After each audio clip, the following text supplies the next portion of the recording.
What's going on, ladies and DeGents? Welcome back to the Distinguished DeGents podcast. Happy Labor Day edition. We are live for NFL once again, new season.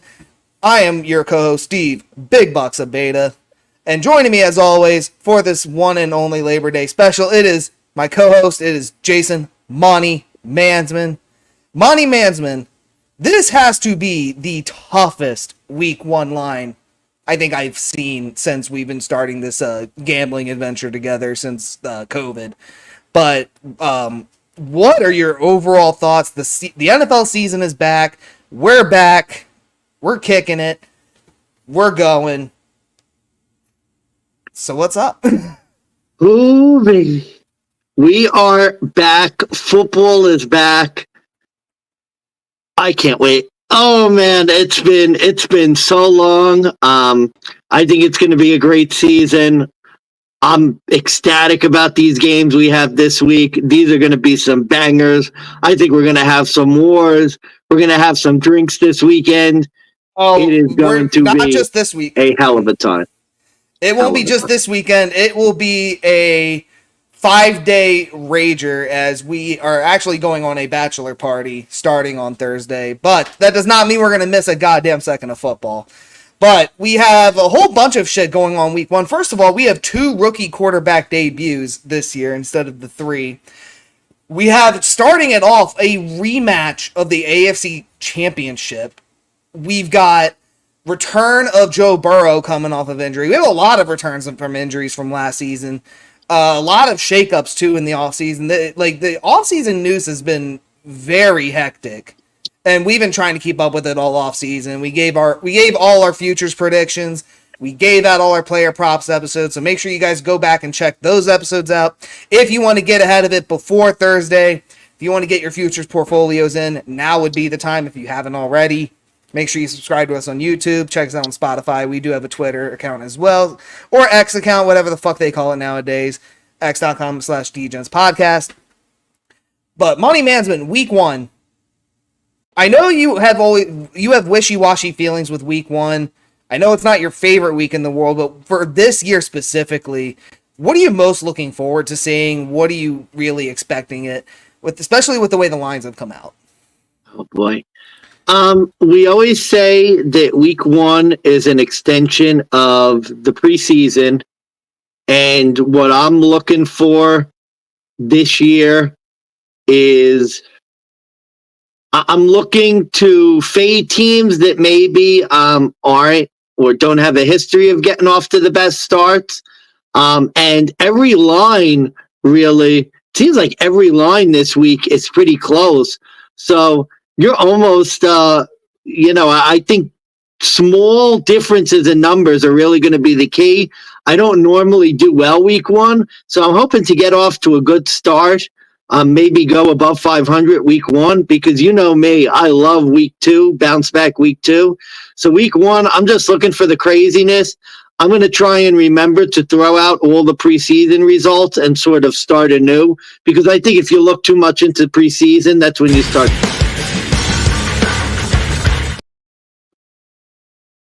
I know that's worth it, man. Yeah, there we go. Yeah. Definitely with week one. It's always a struggle. I have a couple betting trends here that I'm going to share out with the people out there. And also keep in mind, I think it was like last year or maybe the year before, but in combination, it's about a 60% clip. Your home teams generally are favored and they're going to win. Historically in week one, 54, 39, and 1 straight up over the last 6 seasons.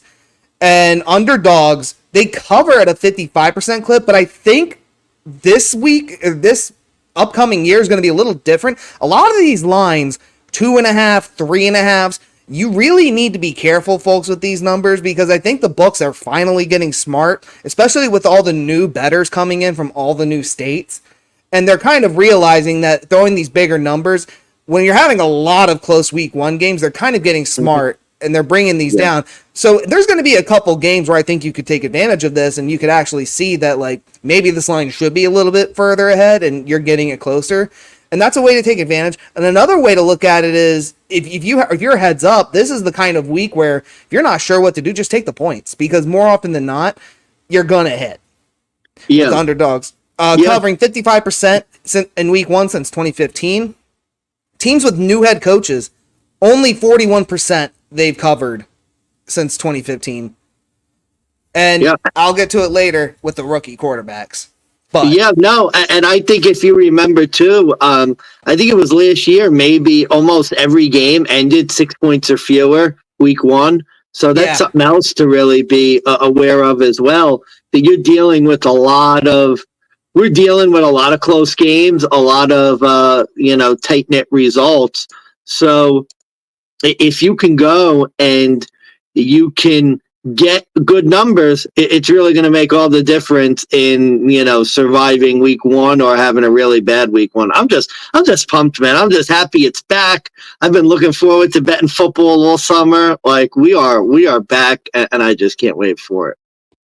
I'm hyped too, and we really even got, like I said, week 1 tends to be a weird week, and especially like I said, the line's a lot closer. We have a Brazil game. International game starting in week 1, and it's a fucking Friday.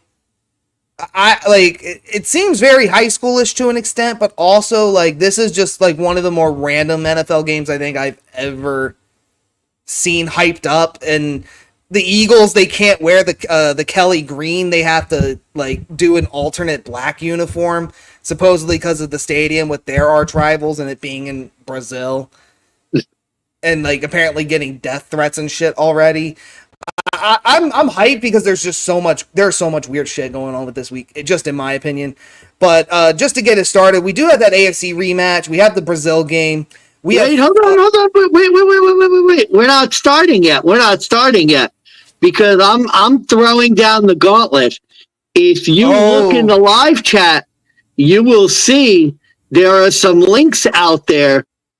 The DeGent, and we will post this to Twitter at DeGents Podcast as well as any other social medias we have. It is official. The DeGents Survivor contest and the DeGents Week 1 spread and money line. So now anyone within the sound of my voice listening to this video, you are going to get the chance to see how you measure up against us if you're willing to play. You can see how you measure up against us each week. And more importantly, I'm throwing the gauntlet down now, Big Bucks. Every year we have our Caser bet. That's right. You go, and it's some obscure Cardinals bet, some obscure Saints bet. Not this year, buddy boy. Not this year. We have our money line every week. We have our spread every week. 36 points out there. Possibility. 18 regular season weeks for the money line, 18 regular season weeks for the spread. Each week we'll keep track. Whoever gets the most wins the Caser. I like it. I love it. You're on. Let's fucking go. Here we go, baby. We got it. So 36 picks, one for the spread, 1 for the money line. I'm fucking down. I can't wait for this season. This is going to get our competitive juices flowing too, which I feel like was a bit lacking last year. Really, if it wasn't the Saints or the Cardinals, we've been a lot on the same page, especially of late. So, kind of hoping this week we get some heads up plays. We have to get some Incinerator bets going on. But I did want to mention before we get started, I was kind of giving you like a quick rundown of what to expect. But we have the AFC rematch, we got the Brazil game. We have 6 non-conference matchups, 4 with the AFC on the road, 2 with the NFC on the road, 1, 2, 3. Is that it? Only 3? Yeah, only 3 divisional matchups for week 1. So, you know me, I love to keep up with the trends. This is going to be a fascinating week too. A lot of home favorites. I think it's 14 home favorites to start this week, even including the Brazil game.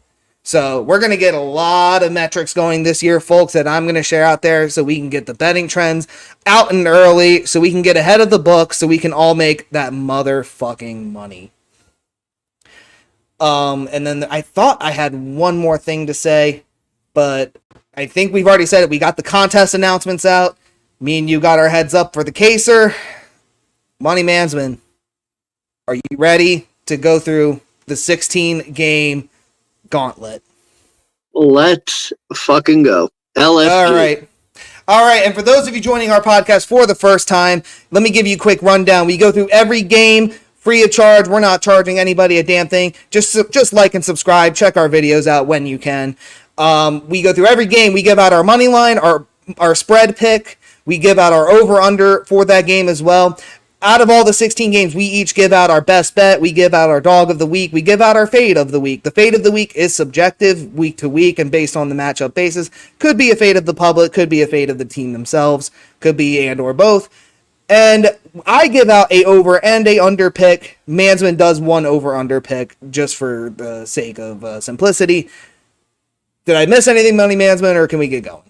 No, I think we're ready. Let's get going. All right, kicking it off, as I mentioned, Thursday night football live at Arrowhead. The reigning, defending Super Bowl champions, the Kansas City Chiefs, are 3-point favorites, minus 152 on the money line, hosting the Baltimore Ravens, plus 128 dogs. Over-under is set 46.5 points. Now, if we remember last year, Detroit Lions came in. They were I have the old spreadsheet here. I believe they were a 6.5 point underdog, and they ended up outright winning in this matchup and hitting a under 54.5. Now we're getting a little bit of a lower total number, and we're actually getting a closer spread despite the 10-17 matchup last week. So, Money Mansman, you've been, between us and the boys, you've been hyping this game up. As in, you're ready to make some serious motherfucking money. So I think you got some serious goddamn wagers on this. So I'm going to defer this pick to you first. Who do you got in this exciting matchup? What's your play? And why? Well, it's always scary tangling and in games like this. And to be fair, I think I may be more excited about the bachelor party than actually betting this game. But it's the first one. It's Thursday night football. It's a tough one. We know that the Ravens are a good road team. I'm going Chiefs -3. I think this Chiefs team has a line on the Ravens. I don't think the Ravens are going to be as good as they were last year. Lamar had his MVP season. I think they have diminishing returns on the offensive line. I don't think their offensive line is going to be as good. I think the Chiefs' defense is still going to be good. And I know Kansas City starts out slow, but I just think the Ravens are not going to be as good of a team as they were last year. I think the fact that Kansas City lost in this spot against Detroit week 1 last year is going to be in their minds. The Chiefs at the end of the season covered their last 6 games. I know I don't like to look at a lot of last year's stats just because that's a good way to lose a lot of money, especially with a new season. Everything starts fresh. I just have a good feeling about the Chiefs. I think their offense is going to be fine. I'm not overly enthused about the Ravens defense. I think the Ravens defense was okay for me last year, but I didn't necessarily think that they were the best in the world. And I just see the Ravens having a bit of I don't want to say a down year because I think they could be good. I don't think they're going to be as good as they are last year. I'm getting Patrick Mahomes at home, prime time, at a field goal, maybe even by the start of the game. I'm looking at the spread now. Chiefs are -103, so they're even shading a bit closer to -2.5. If you can get the Chiefs under 3, Patrick Mahomes at home week 1 under 3, I know it's a bit of a risk. I know people are going to remember that they lost in this spot last year. I hope they do. I hope they bet the Ravens. I got the Chiefs at home to start the year. Gotcha. I wasn't nearly as excited or confident because look, you know me, Mansman.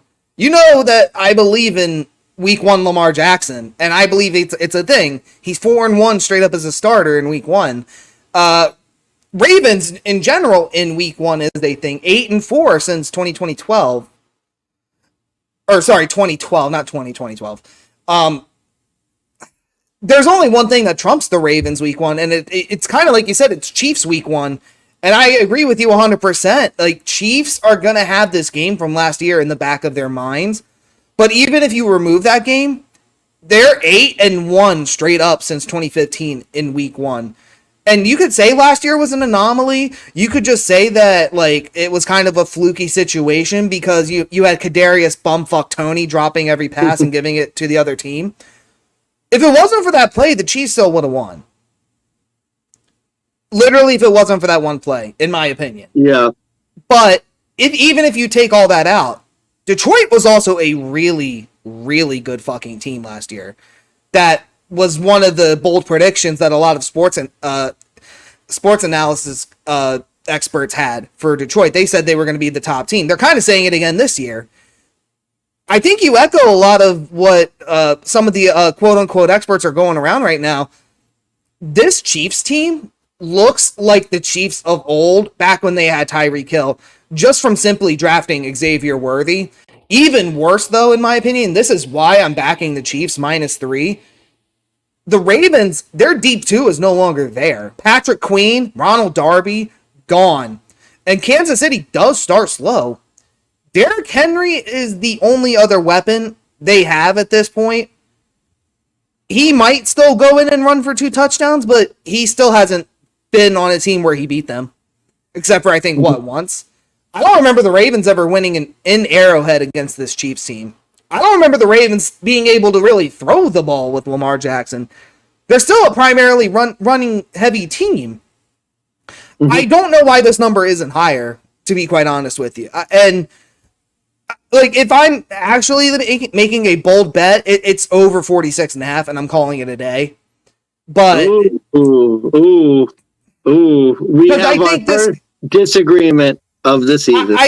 Because I think that the Ravens, with their offensive weapons, are still a factor. And with this being opening week 1, with the Chiefs starting slow, I could see it being slower on the defensive side this time compared to last year where it was the offense. I think the Chiefs, I think it's weird to say the Chiefs offense is going to be better and they're going to explode more. They're not going to look as sluggish or even like having their worst year ever. But at the same time, like I also said, I think the Ravens defense has gotten worse and they lost a lot of key players where I think that'll open up the pass even more. So, and Derrick Henry tends to have good games too. I see it being more like 47-48. I'm not saying this is going to be like a crazy shootout situation, but I would shoot for the over on this matchup.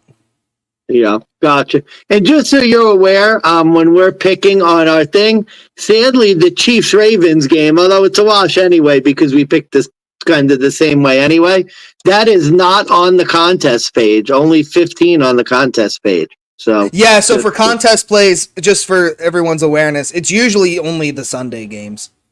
Yeah. Or it's the Sunday and Monday. But so actually the Philly game isn't on the contest plays either. So we'll have to make sure we keep an eye on that. But no, I actually like the under, and here's why.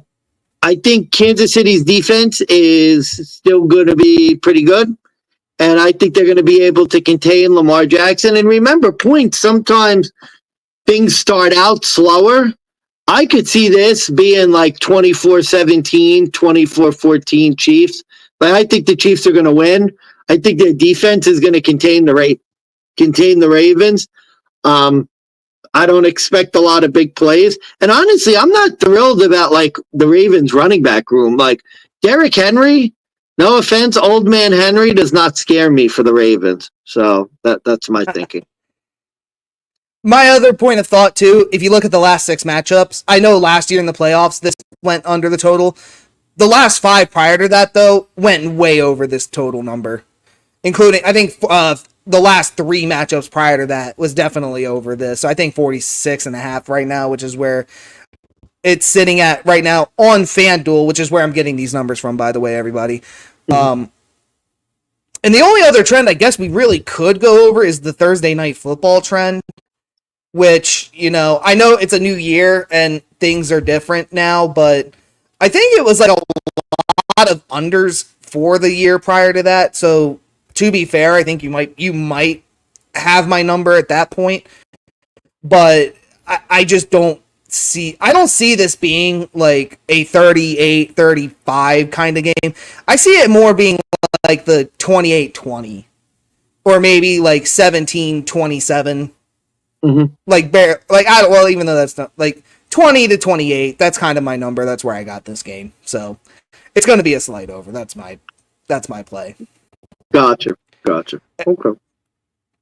Yep. All right, moving on. As we mentioned previously, we got a Friday game. It's in Brazil, and we have the Green Bay Packers as the designated road team up against the one of the former NFC champions, not the one from last year, but the Philadelphia Eagles laying 2.5, minus 152 favorite for the Eagles. Over under currently set at 48.5, and currently the Packers are a plus 128 underdog, and the line just jumped up to 3 right on me. But Friday, 8:20 p.m. This game is completely unprecedented to handicap, being that it is in Sao Paulo, Brazil, of all fucking places. I've tried to get literally any angle I could. It's rough. It's rough out there, folks. Both teams at neutral sites, winless since 2020. Packers are 0-2, Eagles 0-1, being the Super Bowl. Ultimately, I chalk this down to recency bias. The Eagles ended the season last year terribly. Went one and done, fizzled out, lost 6 of their last 7 games. Meanwhile, the Packers are like the Cinderella darlings of ESPN right now. They not only beat the Cowboys in the playoffs, they had that close matchup against San Francisco. They won 4 straight prior to that to end the season. But this is a new year. You're at a neutral site, and you're telling me that the Packers, who all but added Josh Jacobs and got rid of Aaron Jones, are only a 2.5-point dog. And okay, they went 8-4 ATS, but against non-division NFC, they were only 3-3, which is 500 straight up, 2-4 ATS. So that's getting rid of division opponents. The Eagles, with how bad their defense looked, they went and got Vic Fangio, which I think is a step up. Last I had checked, Jalen Hurts is still a pretty competent quarterback. I know he's gonna have a new center with Jason Kelce having retired, but I just don't see how Jalen Hurts is gonna lose this when he's already beaten the NFC North 6 straight times. This is my play though, and this is gonna be my first top play. This is my under of the week, under 48.5 points here. Here's why. I love this under total. All 5 international games since last year have hit the under. The last time an over hit in an international game was Mexico in 2022 with the Niners and the Cardinals. But let's add on for a second. This isn't going to be like in Europe where they could go there early for a week. They can get adjusted to the sleep schedule. They can do a little bit of tourism. This is like Brazil in Sao Paulo. They're going to have most likely, they're going to have constant protection. It's going to be specifically league organized events if they do go out and do anything. And I just don't know what their health and safety protocols are really going to be, which is very random. But when you really think about it, when you have to travel out to a foreign country and you're just very limited in what you can and can't do, on top of having to adjust to the flight and to a sleep schedule, I just don't see either of these teams really showing out here. Even though it's week 1. It's going to be on a Friday, too, of all fucking things. I think this is a game you would normally expect there to be fireworks if it was any other point, but just the way it's lining up, the fact that it is an international game, they always tend to be a letdown. I just see this happening again. Yeah, international game in a place where they haven't played before. And the field, you know, sometimes you have field issues. I don't know how the field's going to be in Sao Paulo. But yeah, I like your underplay a lot. I think that makes sense. In terms of the spread, look, I've been fading the Packers all off season. I think this is the ultimate sort of, people are going to remember the Packers were at their ascendancy at the end of the year. The Eagles were on the downswing at the end of the year. So to me, this is a perfect chance to play the Eagles at a low number. I think the Eagles are going to be better this year. I think they had the gauntlet of all gauntlets to end last year. And remember, they have some international, I believe they have some international experience as well, the Eagles, maybe more so than the Packers do. They've won 7 straight as favorites against the NFC North as well. I think this matchup bodes well for the Eagles. I think they're going to have more experience in this setting. And I've been looking to fade the Packers all off season. So give me the Eagles, spread and money line, -2.5. Looks like we're tailing the same picks so far, besides the one over under in the Baltimore, Kansas City. Now let's have some real fun.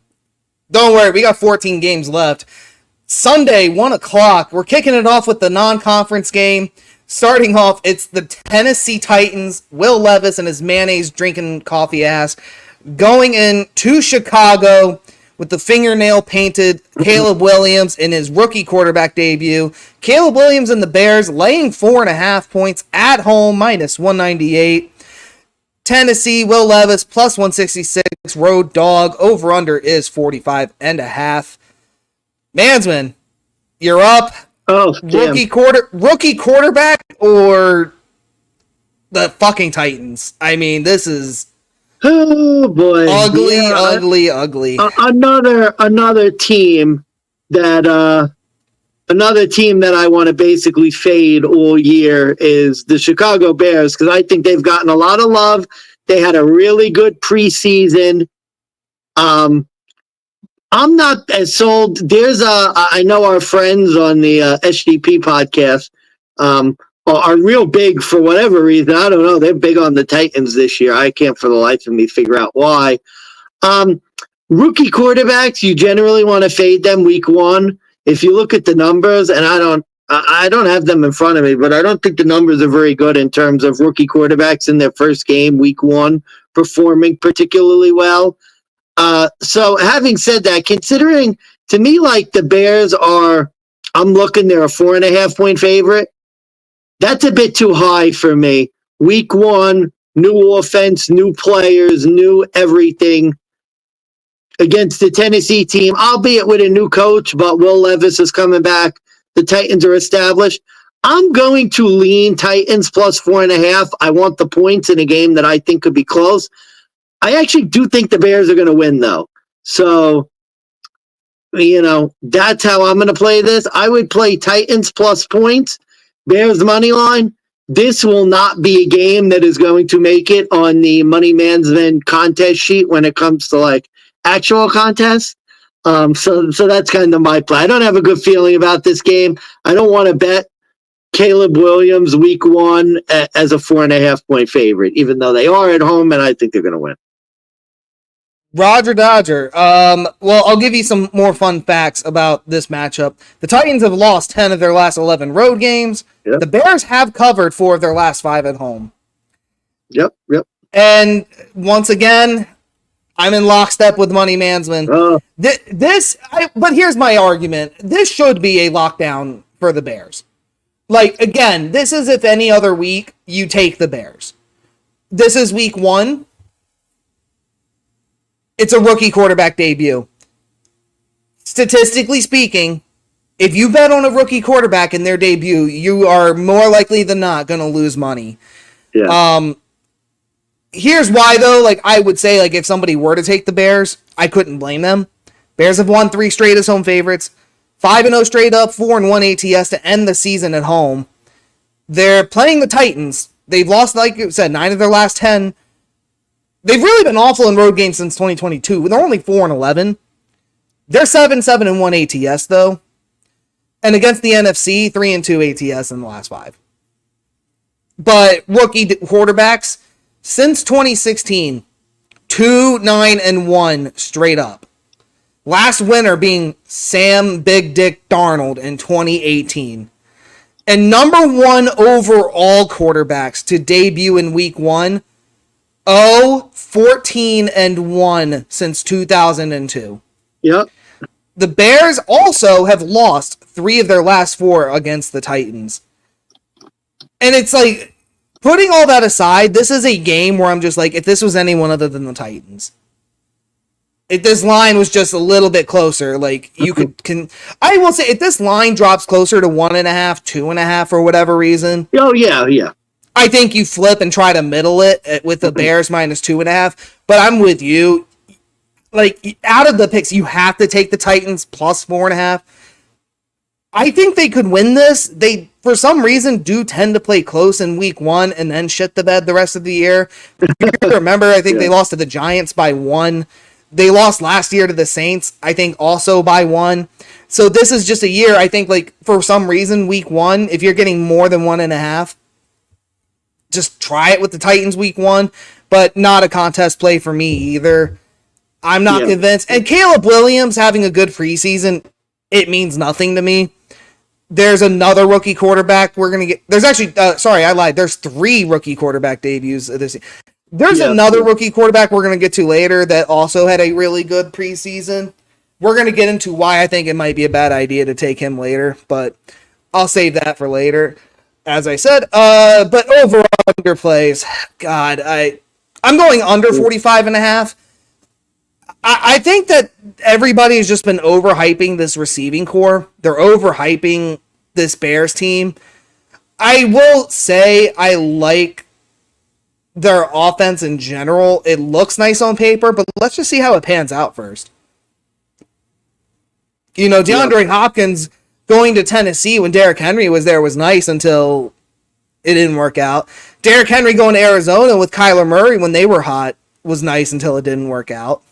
Although I kind of I think Tajay Spears could give them something, give them a little more than maybe they had last year. But and Tony Pollard too. Now that he's a Titan, I think they could have an effective 1-2 punch now rather than just putting 30 carries on Derrick Henry. I don't know, man. Those teams with the the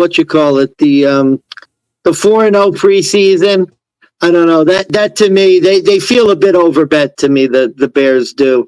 And I'm going to go under as well because, again, rookie quarterback. I think it's going to be a ball control game. I think it's going to be a close game. So, you know, you're looking at you need better than 24-21. And I don't know if I honestly don't know if you're going to get there. Again, the key is I think there's going to be a lot of movement.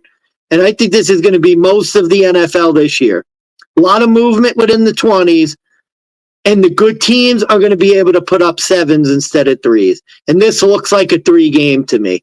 A lot of movement in the 20s, movement in between the 30s, and then, you know, field goals. And not to mention too, that like this 4.5, I think is such a key number because you're going to have a lot more games. I think even more than last year. They're going to go for 2. They're going to go for it on 4th. They're going to take the long field goal chance and probably miss. And this 4.5 could be the difference between making money or lose. Like, this feels to me like a 17-13, 14-10 type of game where it could just be a lot of nothing. But if anything, maybe like a 21-24 with a last-second field goal. And that 4.5 is such a key number. We're back in the day, it used to be like a 3.5 because it was a field goal, but now you have like I said, the 2-point conversions. The opportunities where coaches start going for it. 4 is a big number. 4 is a big number. So yeah, that's where I sit with this. And by the way, last year, folks, non-conference games, AFC, Doodlebot, NFC teams tend to be the better ones to bet on, just a FYI. That was last year, though, so let's see how this year goes, because I'm already starting off hot with a Tennessee plus 4.5. But coming up next, it's the other AFC non-conference road matchup. Boy, oh boy, I forgot to bring it down, but I have the Russell Wilson jersey still. He's now a Pittsburgh Steeler, and he's traveling to the Atlanta Falcons, going up against the one and only Kirko Cousins. Cuzzo is laying 3 points at home, minus 156. Russell Wilson, 3-point underdog on the road, plus 132. Over-under is set at 42.5 right now. Yeah. This is the part where if I had the Russ jersey, I would proceed to take this camera, walk outside to my fire pit, get the gasoline, make a scene, set it on fire. I'll save it for the bachelor party, though. It's fine. It's fine. Russell Wilson is a 3-point dog, though. Kirko, only 3 at home. New coach for Kirk Cousins.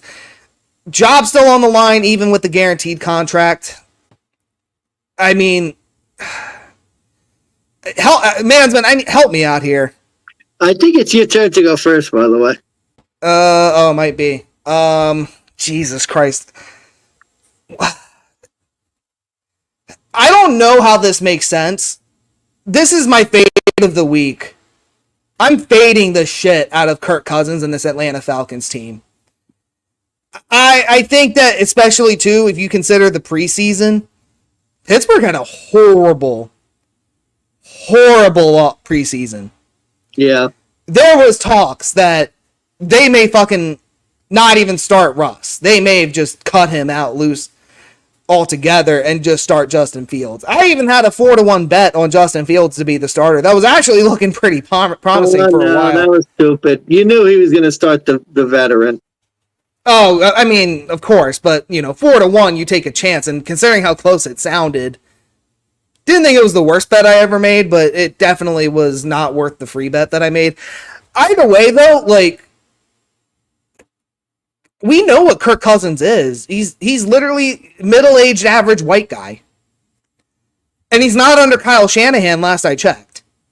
So why the fuck would we fade Mike Tomlin, who 3 straight week 1 road games he's won, undefeated against the Falcons.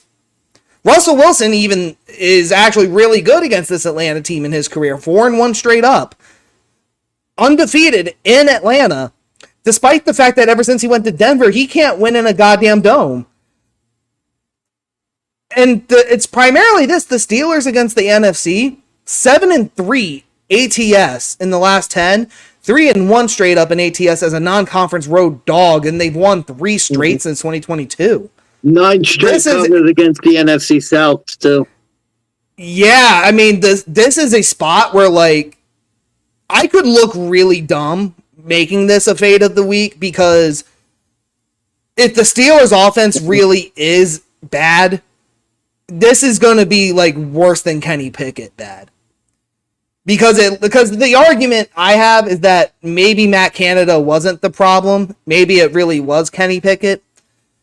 But if you're an offensive coordinator and anyone out in Twitter land can predict your play calling patterns and you don't do anything to change it, now you have a new quarterback and it's Russell Wilson and he truly does still suck.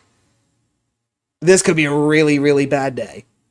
But with that said, I think you just follow. This is one of those games you just follow the trends. You trust in Mike Tomlin.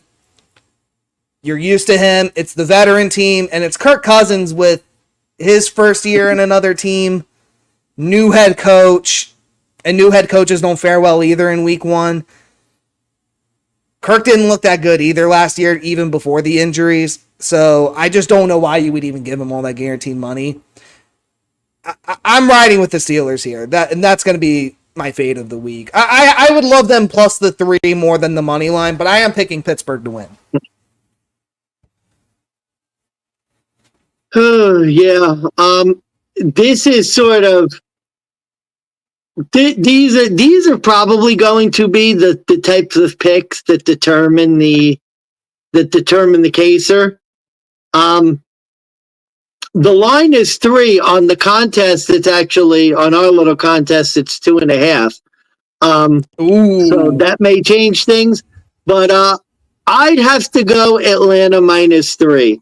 And I've said it really for a while.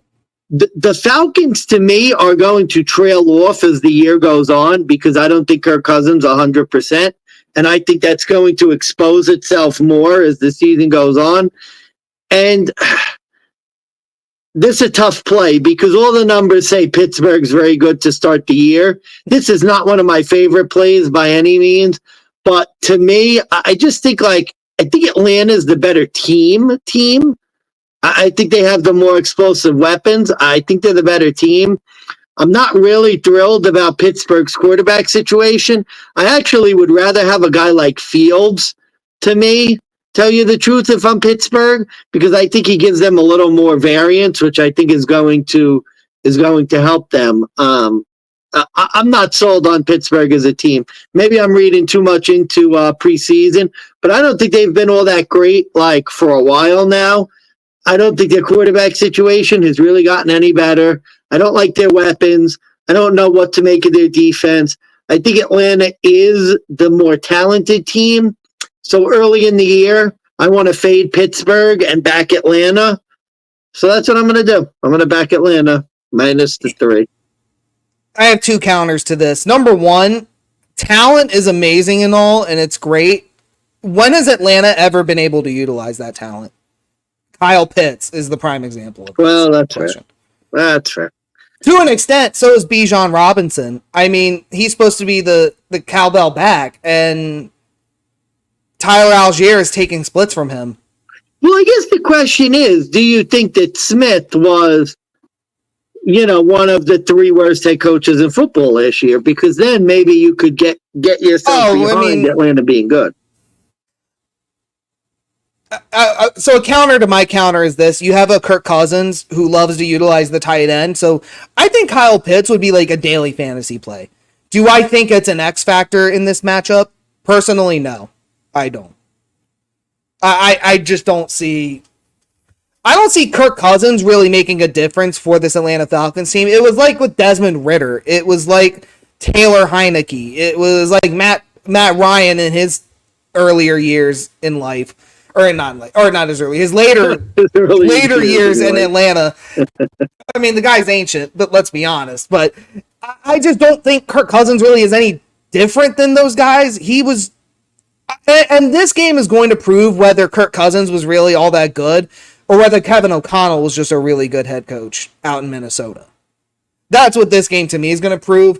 And to me, I don't think Kirk Cousins deserves all the guaranteed money he gets. He's just good enough to maintain a starting job. Whereas Russell Wilson, too, I think he is kind of fighting for his career at this point, which you would think kind of gives him a little more motivation. Here's my second counter. How'd that work out for him in the preseason? Yeah. Fucking unbelievable. But I also will say the preseason, that's kind of where if you're going to make mistakes and suck, that's where you do it. Yeah, okay. My second counter. Is TJ Watt starting? Think so, yeah. All right. Then you bet the Steelers. I mean, how many wins do the Steelers have when TJ Watt starts versus when he doesn't? Yeah. I don't know, man. I don't want any piece of the Steelers at like 3 or less. I mean, really, tell you the truth. I don't want a piece of them anywhere around there. All right, fair enough. Yeah, we have the over-under still to go through. So over-under is set at 42.5. Mansman, where are you at with this one? I want to play over, but Steelers' last 5 season openers have gone under the total points, and I don't know what the Steelers' offense is going to be. I have no faith in this Steelers' offense, so I'm gonna lean under. I'm gonna go under. I'm going under as well. This line just jumped 2 points from when I handicapped this 3 days ago. It went from 40.5 to 42.5. So if you did jump on it early, 40.5 was pretty low. That's kind of low, especially with the new kickoff rules. We don't know in a real game how that's going to look. That seems low to me. Yeah, no, under 42.5 is the play. All right, next up, Game 4 in the 1 o'clock slate. It's the Jacksonville Jaguars, the return of Trevor Lawrence, going up against the Miami Dolphins. Dolphins are only laying 3 at home. They're minus 164. Jags are a plus 138 underdog. The over-under is currently set at 50.5 points. Money Mansman, you are up. I know Miami is not exactly your favorite team in the whole wide world, considering you are a Bills fan, but you were really high on them in the AFC Futures episode, which for our viewers right now, if you haven't checked it out after this, go check out our AFC and NFC Futures videos. Mansman, who do you have in this matchup? This is very close to my best bet. I don't think it's going to get there. I think I like another team better, but give me the Miami Dolphins. I think Miami is poised to be and I know everyone's talking about the Jets and the Bills are the division champs. I really think Miami is knocking on the door of winning this division. And remember, they were a home game against Buffalo away from winning the division last year. I have no desire to back this Jacksonville Jaguars team really at any point in total. Trevor Lawrence, it's a make or break year for him. I don't think he's been that good. The Dolphins, last 23 home games, 19-4, folks. Betting against the Dolphins at home with Tua, you do it your own peril. And unless you're me and you do it when you do it his rookie year. Yeah. Oh, by the way, Jacksonville too. Well, I'm not going to cite these numbers because they were more last year numbers. But yeah, I have no faith in T. Law, Trevor Lawrence. I have no faith in this Jacksonville Jaguars team. I think they're on the wrong side, and I think we're going to see where Lawrence is at in terms of is he going to take that next step or not. I know what the Dolphins are. They're a juggernaut, especially at home. I think the Dolphins could roll in this game. This could be one of the blowouts of the week, to tell you the truth. Yeah, I'm not going to say this is the Chewbacca line, which for those of you who have not tuned to our show before, I'm a huge South Park fan. So when I say something's a Chewbacca line, it literally straight up doesn't make sense. And I think it's wrong team. It's another term for wrong team favored or wrong line. I'm not going to go that far. Like Miami obviously should be the favorite, but why the fuck is it only 3? That makes no sense to me. How the fuck is this like not higher at this point? How has this line not been bet up to 5.5, 6? Which is where I think it really should be to begin with. And I think I'm even higher on Miami. Like, to be honest with you, Miami has a real potential to be the number 1 team this year if something happens to Patrick Mahomes. Big caveat there. If something happens to him. But realistically, I think the Ravens are going to be on the decline. I think Buffalo is already on the decline. I think Miami's going to win the division. The Jets, I'll get to them later. But really, I mean, let's look at it this way. They've done everything right to take the next step forward. Tyreek Hill is coming off arguably one of his best years as a top receiver. Yeah. Them being the home team is the X factor, like you mentioned. Not just because they've gone undefeated at home in the month of September for 2 straight years now. The weather factor in Miami specifically, like if you ever pay attention to it, it's a 15 to like I think it's like a 15 to 20 degree difference between the road bench versus the home team's bench with the way they do the shade. Mm-hmm. And it gets to opposing teams during these warm summer months. And even though it's September in Miami, it's going to be like 88. Humidity is going to be a factor. And Jacksonville, I know, is not that far from the road, but I just don't have faith in T-Law. I don't have faith in a team where let's be honest, they're a sub 500 par team with Trevor Lawrence. Miami is not this is not the spot you fade Miami. You fade them later down the line in December when the weather gets colder, when they actually have to travel. But Jacksonville, they're only 2-4 ATS as an underdog last year, and most of that was with Trevor. So this just at 3.5, it's fucking absurd. But again, like you said, not my best bet.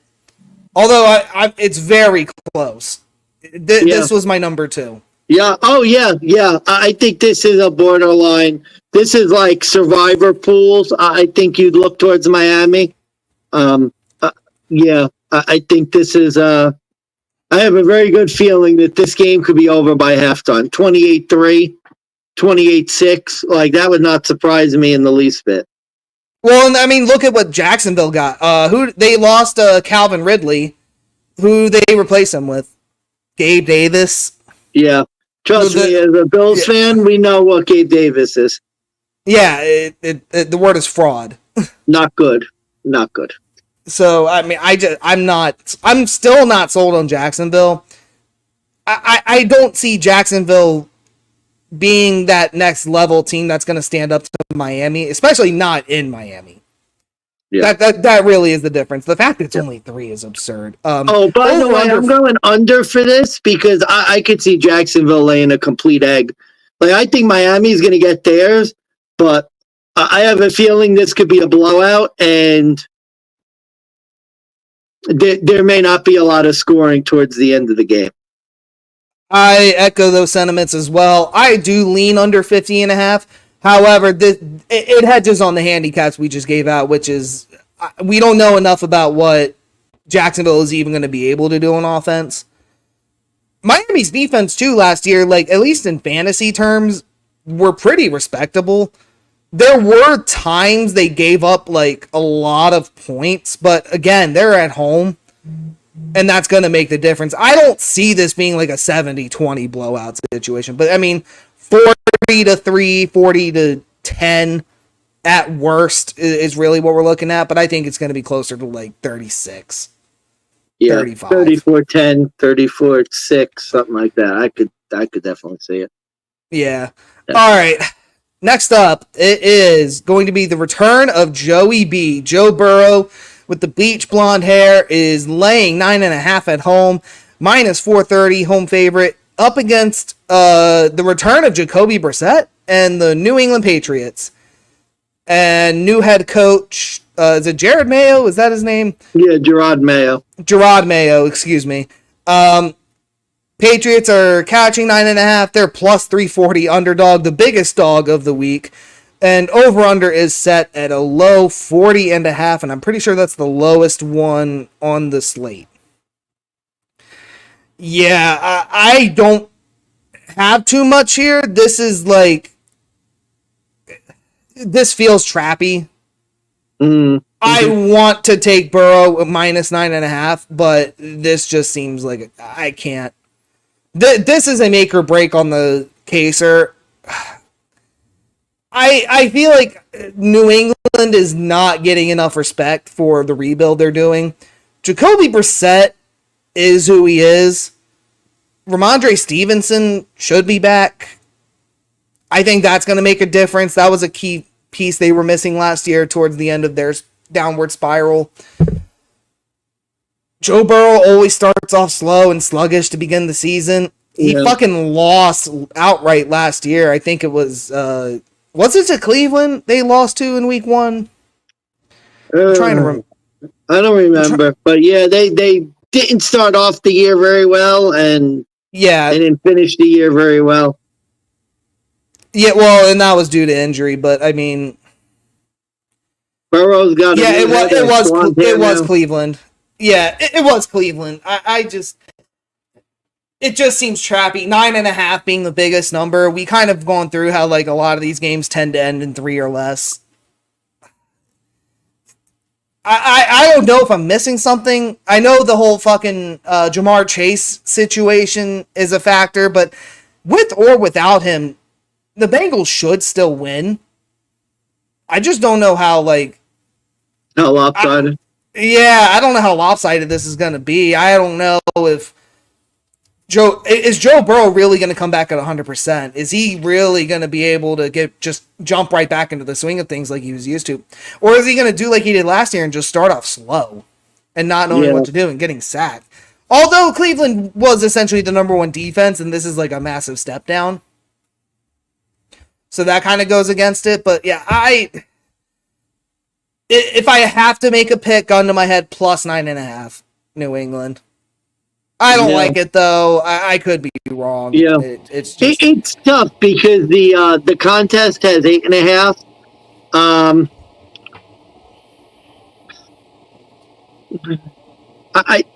God, this game just feels to me like one where I sort of just close my eyes and pick Cincinnati. Here's why. The one thing that, because my initial thinking was like you, Cincinnati always starts off bad, Burrow off an injury, high number, week 1. Patriots look really bad, and the Bengals have some really good numbers against the AFC East. 7 straight first half wins, 5 straight covers, 5 straight wins. Look at that, a first half handicap. Okay. I know you're Joe sneaky with Burrow. those. Honestly, first half might be the way to play this, to tell you the truth. Yeah, I don't know. I'm with you on that. Is it gonna get uglier late? Maybe, I don't know. That's tough. I just, to me, and again, this isn't a game I'm feeling that confident in. I think you just close your eyes and pick the Bengals if you're gonna play. I don't like the number though. Week 1, this is a really high number, and especially if the Patriots defense is close to what it was last year, you could see this being like a 6-7 point game. So gonna close my eyes and kind of pick the Bengals. But well, you know what this is to me? I have a different opinion. This is more of a game where I think the Bengals are just going to maintain the lead. The question is, how big of a lead do they maintain the whole time?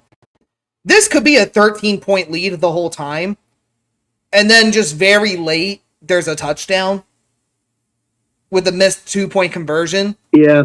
And then maybe Cincy gets another field goal or something, and it's just like, I like the number. The 9.5 is like, that's another key number because that's an even 10, and a field goal or a 2-point conversion could ruin that. We've seen it before in a lot of games where the line was 10.5, and that number gets ruined by an extra point. Yeah. So I don't know why. I know that like with the Brady era, the Patriots owned the Bengals, but now it's like Joey Burrow, Tom Brady's gone. The last time they played 2022, it was 22-18 with Burrow. Like, pretty sure that was with Burrow. So how do, I mean, home debut and all that still, but like, again, I don't know how much I trust the Bengals yet. Yeah. That's my problem. Like, I had them over the win total. Like, I think later down the line they're gonna heat up again.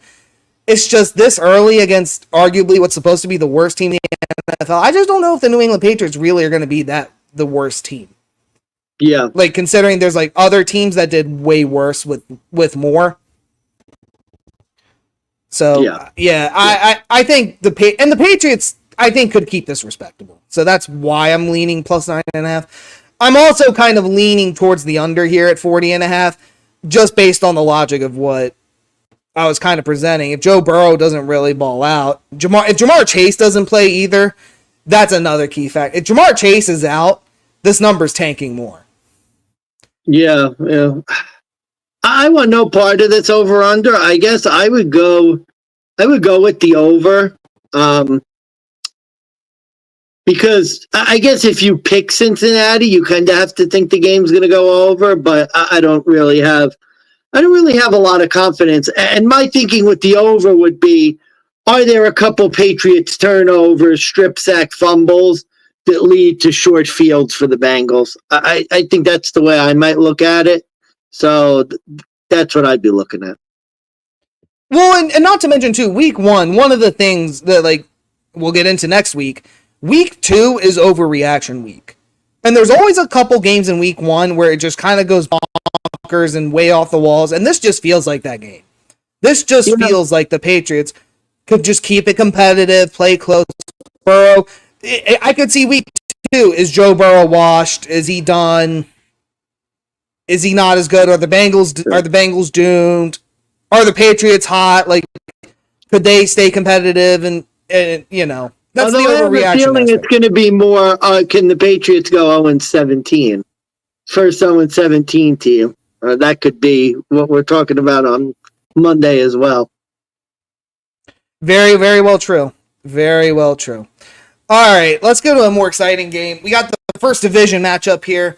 It's CJ Stroud, and he is returning on the road, going to Indianapolis, taking on the return of Anthony Richardson. The Colts are 2.5-point home underdogs. First home underdog on the slate, plus 128. Texans minus 152. Over-under is now set at a whopping 49.5 points. Mansman, I know you were a bit, I wanted to say you were a bit high on CJ Stroud. I could be wrong. Or you were low on Anthony Richardson, but we have a divisional matchup. What is your play here in terms of week 1? You know, I might make a mulligan, and this might end up being my best bet. This line is laughable. You know what? We're gonna do it. We're doing it live. Doing it live. Fuck it. We'll do it live. Fuck it. Best bet Houston Texans. What? Wow. This line is laughable. Indianapolis is not going to be a good team. Anthony Richardson playing his first game in a year, essentially as a rookie. Houston, 8 straight covers on the road against the AFC South. Colts have lost 9 of their last 10 season openers. Texans, 8 straight wins against the AFC South on the road. Under a field goal, Houston on the road, Indianapolis is not going to be good. Best bet Houston Texans. I know I faded them. I don't think they're going to be as good as last year. I'm taking C.J. Stroud over Anthony Richardson 100 times out of 100. Less than a field goal. If you want to give me money, I'll take it. This is best bet. So even despite the fact that Richardson beat him the last time in their matchup, I don't care. I don't care. The guy hasn't played in a year. C.J. Stroud isn't a first-year rookie anymore. The Texans are great on the road against the AFC South. The Colts seemingly have not won their season openers. To me, this is a no-brainer. And especially at this number shouldn't be 2.5. Come on, you know that. no, it's weird. I thought this would be a flowchart game, but it turns out like when you have a new era of football that the flowchart kind of gets fucked up. Normally, Indianapolis owns the Texans, historically speaking, but lately it's kind of been who's the road team. You bet the road team, and Houston is the road team. So under a field goal, it's very tempting. Although I will say the return of Anthony Richardson could be a very, very big difference here. I also am concerned, like I'm sure you are, Stephon Diggs mixing into this offense with CJ Stroud. Is it going to mess things up? Here's actually why I'm backing the Texans, though. They finally are going to be able to have a run game. The addition of Joe Mixon is going to propel this Texans offense, not Stephon Diggs. Yeah, better than Singletary, yeah. Way better than Singletary. Mixon just has this, like, there's levels to this shit, as I like to say in aspects. Joe Mixon is just on another level at running back compared to like everyone else that Houston has had since the Deshaun Watson era. And I think that now that Houston is going to be able to utilize the run offense, this is going to be like an inverse of last year with Indianapolis, where they were able to utilize the run with Richardson, and Richardson does have the arm. I don't think Richardson has enough experience like Stroud does now, clearly, because Stroud actually did a full season. But I think the first time they played, they were both rookies. Stroud was still learning. He started off rocky because he lost to Baltimore week 1. Then he had to turn around, play the Colts in a division matchup. If I had to bet on the known versus the unknown, I know who CJ Stroud is. The kid's a stud. This just makes too much sense. Anthony Richardson, I traded him in my Dynasty League for a reason. I don't know how good he's going to be. We've only seen him in a handful of games. Is he going to come back to that fashion, or is this going to be a hand the ball off to Jonathan Taylor 30 times? I just don't know what Indy's going to do. Houston is the better team.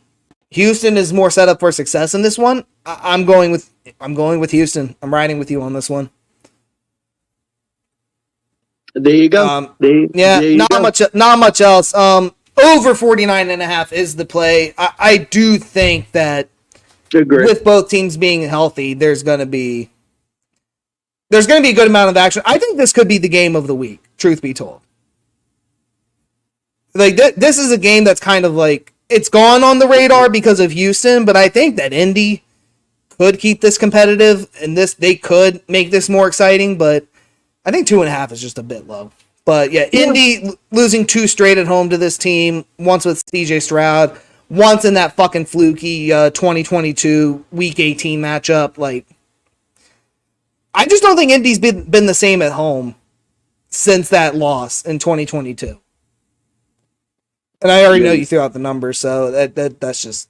I got nothing really much else to add to this. Yeah, no, I like the over as well. I think this could be a high-scoring game, and I think Houston especially has got a chance to put up some pointage. So yeah, I endorse that play. All right. Well, we go from the exciting game, and now we have to go to this bullshit. It's the Minnesota Vikings with Big Dick Sam Darnold now laying 1.5 points on the road. They were the underdog, now the favorite, and they're going to MetLife Stadium to take on the New York Giants with Daniel Jones plus 108, plus 1.5 on the money or on the spread. Over under is now 41.5. Jesus fucking Christ. This is the game nobody wanted. But it's the game we have. So, yeah. Not the game we deserved, but it was the one that we needed. I guess it's your turn, right? Yeah. Turn? What do you get when you mix Big Dick Sam Darnold and Danny Dimeball Jones? The biggest piece of shit game that no one fucking cares about. This was my under of the week originally. The New Jersey Giants on fucking Hard Knocks. These bums spend 3 episodes spinning how they need to start relying on Daniel Jones, how they started paying him all this money, and they need to know if they have a quarterback or not. I watched 3 episodes learning why the Giants are a losing franchise now. Spoiler alert, you don't have a quarterback. No offense to Daniel Jones. But you want to know if you have your quarterback, and you proceed to do that by taking away his biggest weapon in Saquon Barkley. Despite the fact you had an extra $25 million in salary cap, this is what you do. And instead, you go and draft a rookie in Malik Neighbors, but Daniel Jones is going to win with his arm, going to, let's be honest, an unproven rookie. And Malik Neighbors was great in college. I know a lot of great receivers in college that were fantastic, that actually did come over to the NFL and do good. I know a lot of other receivers that looked great too and ended up being fucking bums, aka Jerry Jeudy, prime example. Didn't look that good. I don't know if Malik Neighbors is really going to be the difference maker now.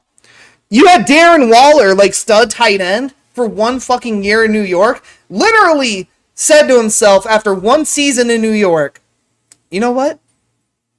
I'm going to get a divorce with Kelsey Plum, my successful athlete wife. I'm going to go become a hip-hop artist now, and I'm going to sing about my divorce and her goddamn unibrow.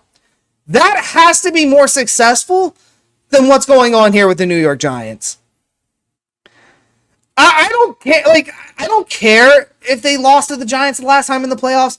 I don't care that it's not Kirk Cousins. I don't know if it's an upgrade or not with Sam Darnold. I really don't. He's had 50 games under his belt, albeit with Adam Gase, and you have to take that for what you will. Like, one of the things I've heard about, like, ragging on Sam Darnold is that, like, he's had enough games to know who he's with. No offense, though, the guy was never really set up for success either. He's going into a stadium that he's very familiar with. Yeah. He actually has offensive weapons now. He's going to throw to Justin Jefferson still, last I checked. He is. He's going to have Aaron Jones at running back, who I still think is a decent RB1. It's not going to be Alexander Madison. No wonder the line flipped, in my opinion, because it's like, you really think about it, everybody wants to harp on the Giants and how great Malik Neighbors is going to be. No offense, it's all unproven. Or what has been proven is that the Giants suck. Daniel Jones sucks. And I'm not saying Sam Darnold's great. I'm not saying he would have been the QB1 had J.J. McCarthy been healthy. But what I am saying is, like, 1.5 points, road dog. I'm taking a chance. it's risky, but I see it. I just see it. The Giants haven't won at home in week 1 since 2010. Yeah. Yeah. This team is fucking garbage. And let's be honest, so are the fucking Vikings right now. Hawkinson, out. Dalton Reisner, out. J.J. McCarthy, out for the year. Jordan Addison, Mr. DUI, but vows to keep learning. He's injured, too. I mean, I don't know. Like, it's such a bad game. I really want nothing to do with this, but it won't be on my contest. This isn't a best bet. There's a reason I removed it as my under. But, God, I guess I go with the Vikings because I don't know what the Giants are going to be without Saquon. And every time I have seen them without Saquon, they've been shit. So I'm going to plug this as my under of the week because I'm seeing what you're seeing. I'm seeing what you're seeing with this game. Like, I think there's going to be a lot of ball control football, a lot of Aaron Jones, a lot of ball control, a lot of field goals. I am with no confidence. So here's the thing. The Vikings have not been good against the NFC East. No. Haven't covered 8 straight. Haven't been good on the road in their road openers. Giants haven't been good in their home openers. This is a tough one. My problem is I sort of said at the beginning of the year that I like the Giants in this spot. And now I sort of like am going to pick the Giants in this spot. I don't like them in this spot anymore. I'm going to pick them in this spot. Giants plus money, kind of +1.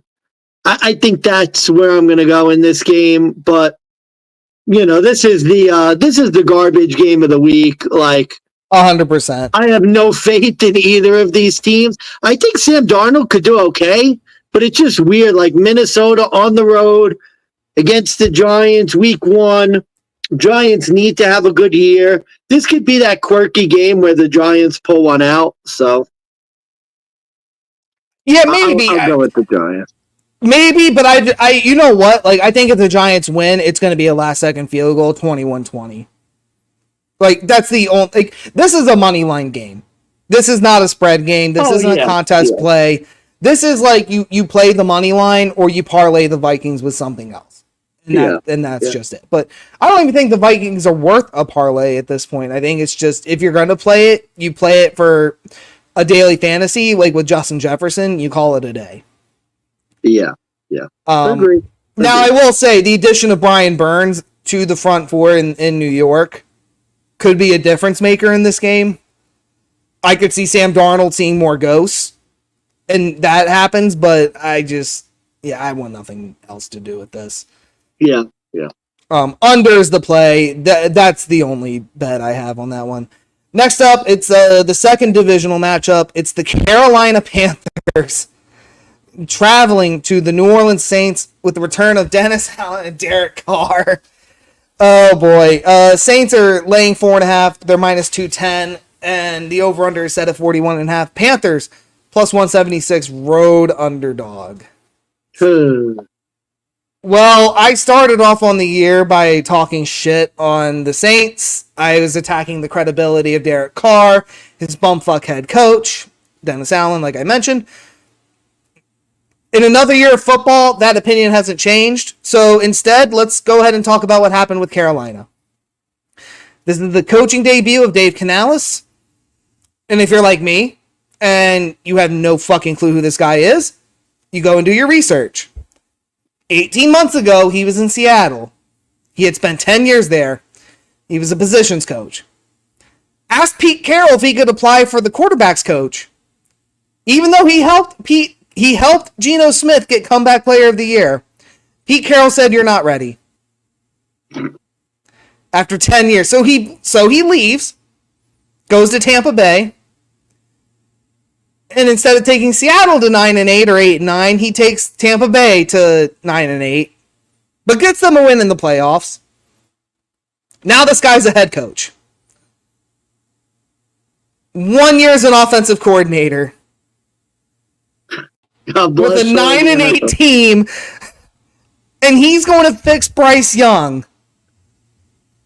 And don't get me wrong, folks. Like, we know what the Saints are. We know what Dennis Allen is. We know what Derek Carr is. I sure should do. I know he sucks. But what the fuck is Carolina thinking here? I know they still have a Jairo Evero at DC. Now they have a guy named Brad Isaac from Seattle coming in at OC. Bryce Young hasn't changed, though. And he may have been my worst take ever for a rookie, but, like... Yeah, pretty bad. How does this change overnight in the offseason? Is Bryce Young going to be competitive now? They did play pretty well against the Saints last year, if memory serves. They played good in week 2. Oh, yeah. We in New Orleans, they didn't do so well. No. And look, for what it's worth, Geno Smith and Baker Mayfield were kind of already established quarterbacks in the sense that, like, they either had misfortunes to start their careers and they just became, you know, like grizzled veterans, so to speak, or, you know, you kind of learn when you put them in winning situations, like they could be more successful, but also we know who they are, and if you just work with it, it's fine. Bryce Young, forget winning a road game, which is something he's never done. Can he cover a road game? Which he's only done twice? How do you logically look at Carolina here and think that taking them with the points anywhere against any opponent at this point in time makes sense? 4-11-2 ATS last year. That was good for 32nd in the NFL. Yikes. I mean, is the Jairo Evero in this defense without Brian Burns going to maintain a one-score possession game again? I don't see it. I think New Orleans just needs to score 20, and they're going to easily win. Like, easily. I don't think it's going to even be close. Carolina, Jesus Christ. Like, I mean, I hope Bryce Young does have a bounce-back year, but, like, I cannot bet money on this team. Which, by the way, for some reason, the Action Network, the Favorites podcast guys, are still heavy on this Carolina Panthers team. They think they're going to bounce back again. Last year, they fucking made a joke of this. Last year, they told a guy in a contest play to win $200K to play Carolina plus the points. Ended up losing him the contest. This is the same group that's saying, hey, take them again. Take their win total over. No. Not on this podcast. This podcast, we're going to keep it real. Carolina sucks. Yeah. Derek Carr, Dennis Allen, you're going to get another win. Congratulations. Saints are the play. Yeah, I don't think you could look away from the Saints, especially I remember them playing tough in Carolina, but you're right. They got waxed in New Orleans last year. I've seen nothing from Bryce Young in the preseason. I know that's a risk, but I've seen nothing to suggest that anything with this Carolina team is going to be remotely different. And you know, I just think the Saints are better. I know it's 4. I'm not in a rush to play the Saints, but they're the play. Another dead under game for me because you know 100%. These two teams. Carolina may not score a touchdown again, so that's an easy underplay for me. My only concern for the under is Carolina's defense going to be worse? Yeah, but it's the Saints. Carr will have like 400 yards passing, 1 touchdown, 2 picks. Like that's the Carr game. He'll have like. Oh no! In this game, it'll be 3. It'll be 300. Yeah, 309 with a touchdown and 2 picks and 2 fumbles. You know, one of them in the end zone for a touchback. Like wouldn't do. Yeah. So yeah, I'm with you there. Underplay. Carolina, New Orleans, 7 straight to the under in this rivalry. And again, like 1 of 2 things will happen. Either this will be a New Orleans blowout, which the last time we saw it was a whopping 26-9, or it's going to be 13-16 and under still hits. So I just don't. Yeah, I think under's the play. All right, next game. This was by the way, number 3 for my under, and it's gone. It's 41.5. I had this at 40, so gotcha. Just I might just, I'm going to wait to see how close I can get it, because if that number keeps going up, I mean, it's just going to be a deadlock. Yeah. Yeah. Okay. Gotta love it. All right, next up, it's the 1 o'clock game of the week, quote unquote, aka the first NFC non-conference matchup. It's Kyler Murray and the newly touted Marvin Harrison Jr. traveling as a 5.5-point road dog, plus 215 on the money line, going up against JA-17 and the Buffalo Bills. They return to Buffalo for the first time since I want to say it was 2016. Over under set at 48.5. I'll let you go, but I'm going to start off with this question for you. So in today's episode of Did You Know Money Mansman, did you know the Cardinals have traveled to Buffalo in their franchise, including St. Louis and Phoenix, quote unquote, a total of 5 times since 1971.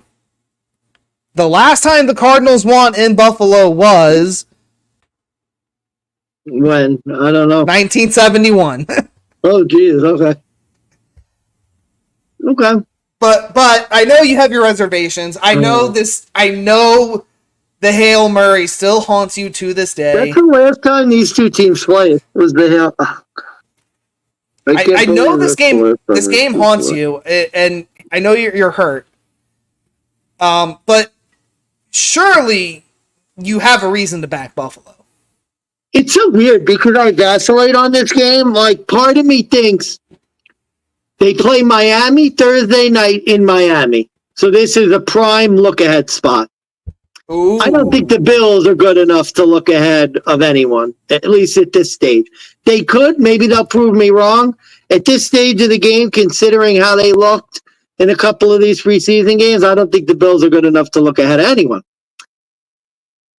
Having said that, the Bills and really the Dolphins, honestly, the Bills-Dolphins parlay, very, very live week 1.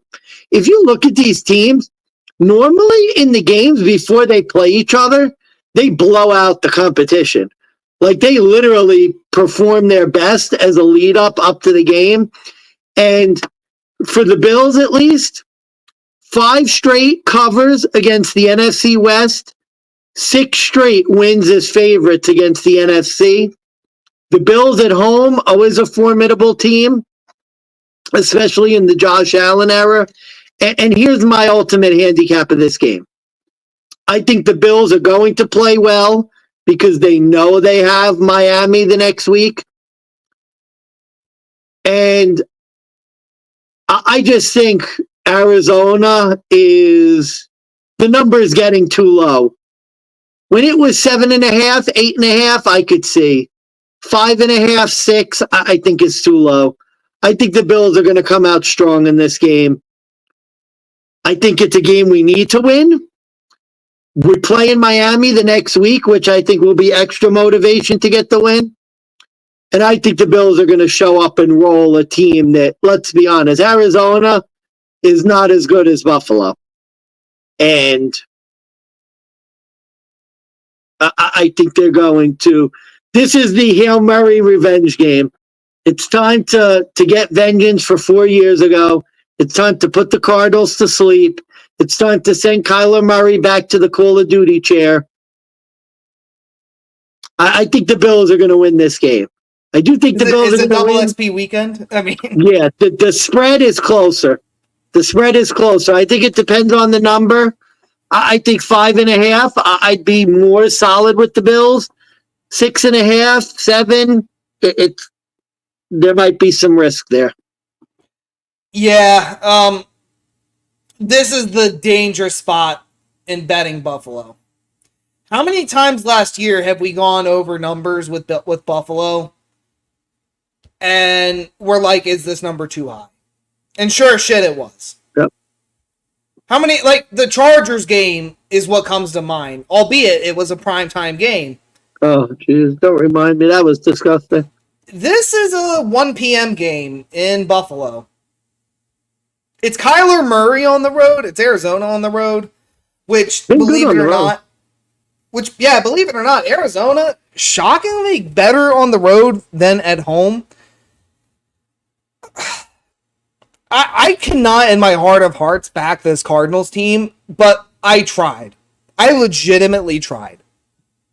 Even though the most sound and logic reasoning, the Bills lost to Kyler 4 years ago. They gave up 217 rushing yards to Arizona. This looks like a game, if they do that again, they might lose again. Because I can't imagine if Kyler runs for 60 to 100 yards, they're going to be successful. The Bills' rush defense is looking atrocious. They lost Matt Milano, Micah Hyde, Poyer, Dane Jackson, gone. And half the time, here's my problem with like a lot of the sharps, a lot of the ESPN, NFL analytics guys. They're saying like these losses are like so detrimental that the Bills are like unbettable and like not worth the picks. Most of those guys were injured half the time. That's true. And no offense, and Taliban McDermott, like, he's used to replacing these guys. He's used to finding second, third stringers to fill in for the time being. He's just never really been able to do much with them, but now it's a more permanent basis. The Bills also, like, have success in finding these rookies and throwing them in. Ed Rousseau, God, I just lost the names. Yeah. But, like, Greg Rousseau. Greg Rousseau's looking good. Greg Rousseau. And they've been good against rushing quarterbacks. Like, they've been good against Baltimore. I think they could contain Kyler Murray. I think they have. I mean, they're just a better team than 4 years ago. Like, they're not the same Bills in 2020 that lost the Hail Murray game. They really should win this game. It's just a question of the cover. Win. No, I have the Bills winning. The question is that 5.5. That is my concern. Injuries, they're still afflicting the Bills team. Arizona they were so bad. Kyler, out of that, most of that, he was out most of that years, and he went 2-2.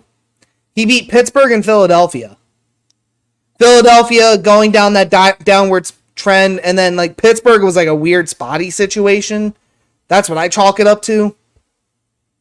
But Pittsburgh also has no offense. Bills have an offense. Yeah. I don't have my heart. I don't have it in my heart to like bet Arizona. Like sometimes you just have to go to your sports book. Sometimes you just have to, like, no matter what you think, sometimes your hand just has to be on the finger and just say, am I really going to do this? And if you can't do it, then you kind of more likely than not, you're in the wrong. For our contest, I've decided I'm going to go Arizona. It's at 6.5 in our contest. Ooh. I think I'm going to go Arizona 6.5. God, this feels like a game where Arizona is going to get a late score and it's going to be like a 5-point game. I do think the Bills are going to win, but I don't know if they're going to cover. I'm going Buffalo at home, 1 p.m. It's blowout or not. It's blowout or nothing. Maybe I'll go Buffalo. It's Buffalo or nothing for me. All right, I got to go with my team. Fuck me. Yeah, I can't. It's like it hurts me to bet against them against Arizona week 1. I will say this though, it's counterintuitive, but hear me out. Under 48.5.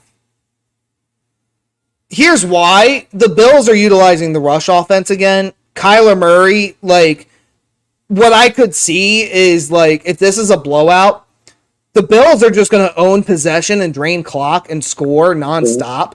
Kyler is going to go. Defense was last in the league last year against the run. They are terrible. And I could just see Josh Allen, read option, running, juking, hopping over people. I just see Bills draining clock. I see Bills running the score up in the first half. And I'm not even saying like 40-0. I'm thinking like 21-0 first half. 21-3. Kyler has to throw, and it's 3 and out every fucking time. No. Oh, here's your real question. Josh Allen or Tua Tagovailoa week 1? Because I might go Tua week 1. Oh, for DFS? For fantasy league. I might go Tua week 1. Kyler, I go Josh. Go Josh? I go Josh, because Jacksonville, they have random moments of showing up. Arizona's defense is Arizona's defense. I mean, Yeah, I just feel like with the Buda Miami Baker game, I just feel like with the Miami game, the Bills are going to put forward a good performance. Yeah, I mean they always do, and that's a week 2 handicap down the line. But Bills Miami, like Bills have owned them. Yeah, it's no secret. Essentially, too, these teams they do very well the week before they play each other. It seems like that's consistent. That they play well. Yeah, and this is just a spot. I think like Buffalo has that last game in mind. I think they've heard a lot of chatter about how Buffalo sucks. No offense, Dalton Kincaid, Dawson Knox, they're still fucking studs. Last I checked. Khalil Shakir, the new number 1. They're going to have Curtis Samuels. He's very, very serviceable. He's not a scrub. And it could be a James Cook game. James Cook could have like 120 scrimmage yards and 2 tutties. This is the kind of game where they talk shit on the Bills and they say they suck. And like this is a game they might lose because they've lost once before. And then they just show up and win like 40-10. Yeah. 35-3. Like this is one of those. In my heart of hearts, like, again, Arizona, they have the potential to do this because it's on the road, but I cannot. My hand's on the trigger. I can't do it. Yeah. Can't do it. Not this week. There will be times we fade the Bills. It's not this week. Yep. All right, next up, we're into the 4 o'clock slate, and starting it off, boy, oh boy, your daddy-o's favorite, the Las Vegas Raiders, with new quarterback Gardner Minshew, catching 3 points on the road. They're plus 146. Chargers, -3 favorites with new head coach Jim Harbaugh, -174. Over-under set at 40.5. All right, Cheater Harbaugh is making his second NFL debut. He started it off by cleaning house in L.A. Jesus effing Christ. Is it your turn or mine? I started with the Bills, so it's you. Yeah, this is one of those games where I know previous history is completely against me. It's a numbers play. I wasn't a fan of the Chargers in preseason. I wasn't a fan of them in my futures episode with you. I can't. It's another situation. I can't bet them -3.5. This is a team who, like the Raiders, let's be honest, this is a team who I think they upgraded at quarterback with Gardner Minshew. I'm not saying much of an upgrade, but an upgrade. They have the new stud in Zamir White at running back. They still got Devontae Adams, and I know Brock Bowers still hasn't touched the field, but when he does, boy, oh boy, the Raiders are going to be a real threat again down the line. Oh, by the way, Zamir White, rushing yards, the line on DK, 51.5. Stop. Yep. I actually have Zamir White as my DFS running back. And I think I'd have to look because it's a FanDuel lineup, but I want to say it was like less than 7,000 for Zamir White. 6,400 for salary. Either way, the Chargers, they have a Justin Herbert coming off of injury. None of his former top receivers. The leftovers of Baltimore's running back core consisting of Gus Edwards and J.K. Dobbins. Oh yeah, who did they replace those receivers with? Lad McConkey, they drafted him. Yeah. Joshua Palmer, he's still around. Quentin Johnson. Still around somehow. Oh, he just dropped another pass. And DJ Chark. Yeah. Now, history will dictate that you take the home team. The Chargers have won 3 straight at home against this Raiders team. I just think that like this is the point in the year where it's so many unknowns, but do you want to bet on a Justin Herbert with nobody, or do you want to bet on the Raiders who are they're literally at this point, they're doing more than they could have ever done last year. And Minshew is a road quarterback, 5-3 straight up. He didn't ever cover as an underdog though, which concerns me. But if Aiden O'Connell can go into SoFi and put up 20 for 31, 244 yards and 2 touchdowns, Gardner Minshew could do more. Yeah. And I think it's a difference maker. I think not only Gardner Minshew does that, I don't know if the Chargers defense is going to be able to hold in its own spit by the end of the night. And you can take aside it was Easton Stick when they got blown out 63-21 in that Thursday night massacre. I don't know how you look at this Chargers team with optimism because I can't.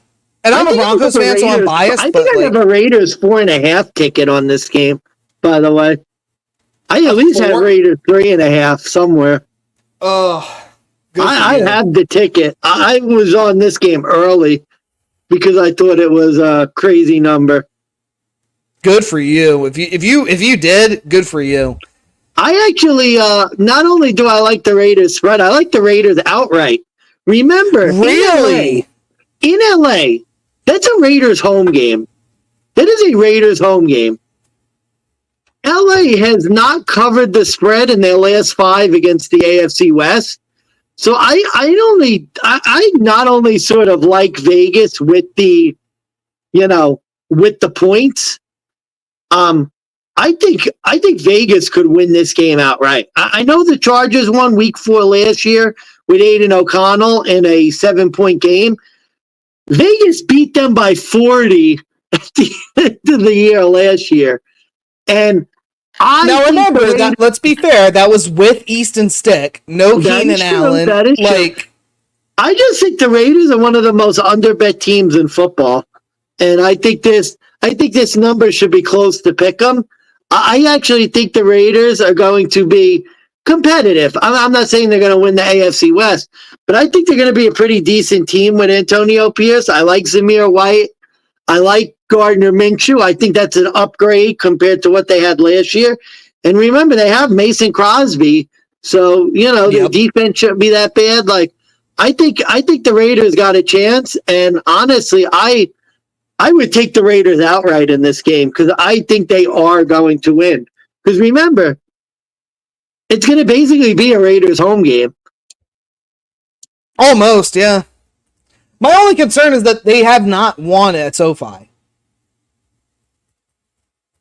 I really don't think they've ever won at SoFi, at least against the Chargers. I'm trying to look it up right now, but I mean, that's my concern. I'm not seeing it.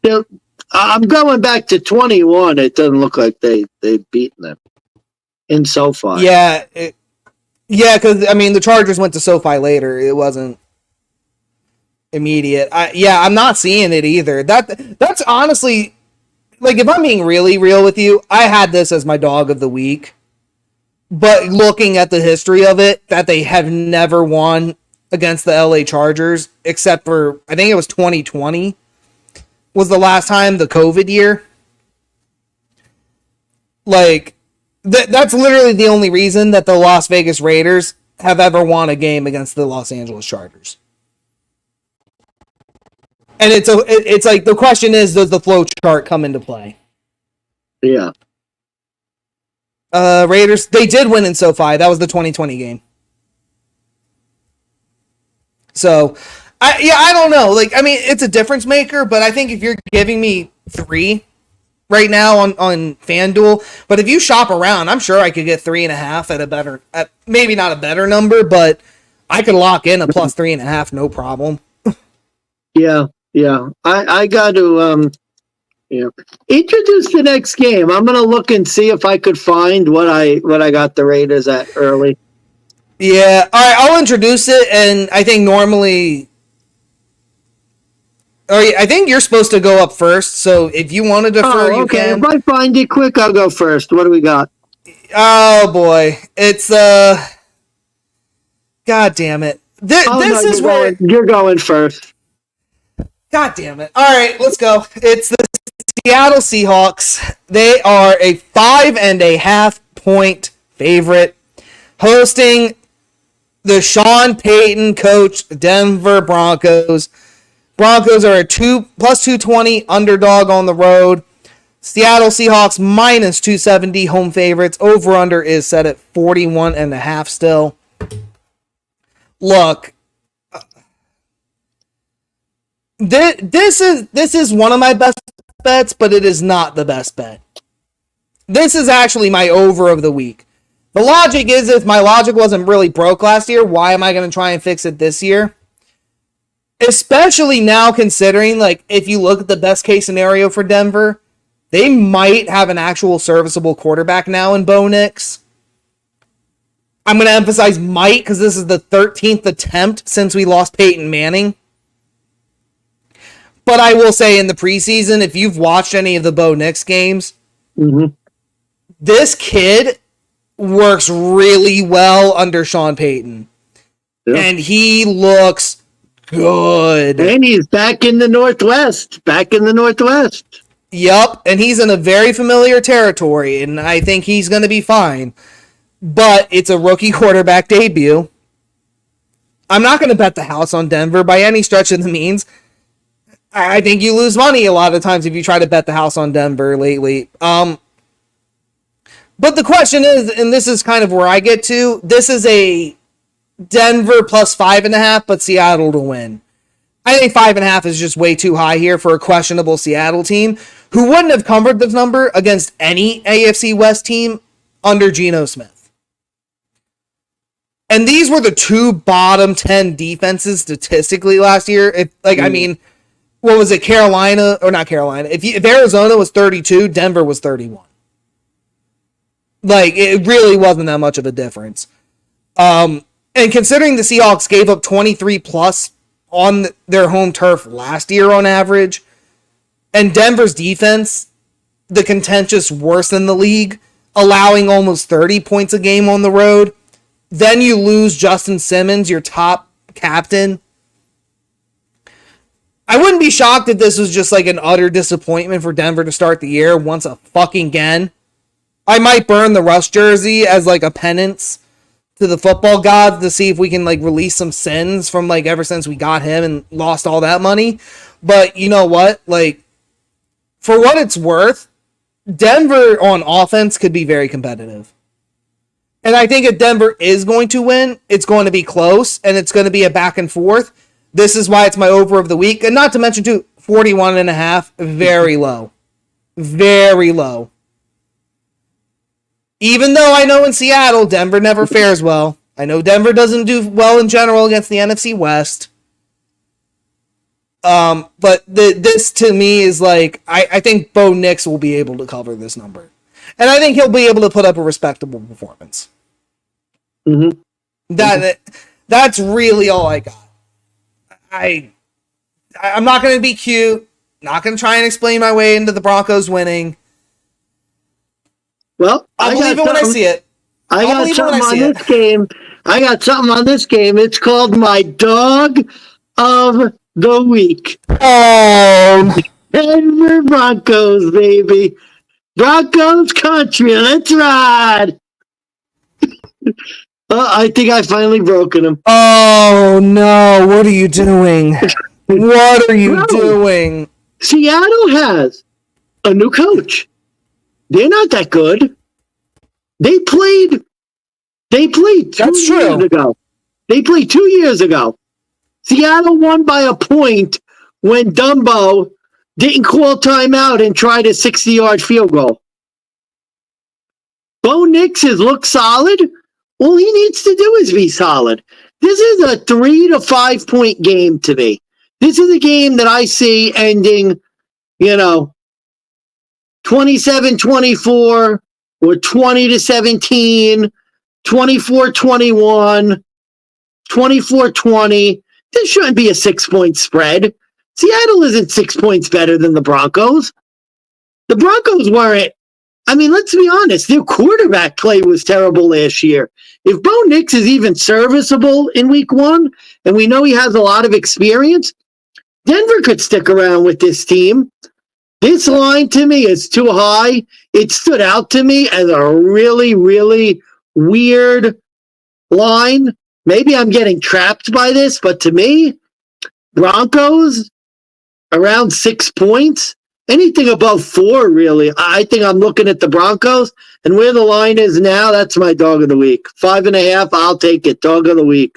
Denver So your dog of the Broncos. week is on the spread, not the money line. I just wanted to be clear. Yeah, because I tend to agree with you. Like, I have a feeling Seattle could win this game late again by a point or two. But I think it's a close game. This looks to me like a field goal game, and they're just giving too many points here. Well, and you know what's going to make a difference, too? Sean Payton's dumbass won't try a fucking onside kick first fucking play of the season. He won't be able to. I love that last year. That was probably the funniest part of last year. When literally the Broncos game starts and they do an onside kick. You were so pissed. I was so fucking livid. And I think Sean Payton's going to make me livid more this year, more than happy. But I will say, sometimes in trusting the process, if you just let the coach do his thing and let him do it in his vision.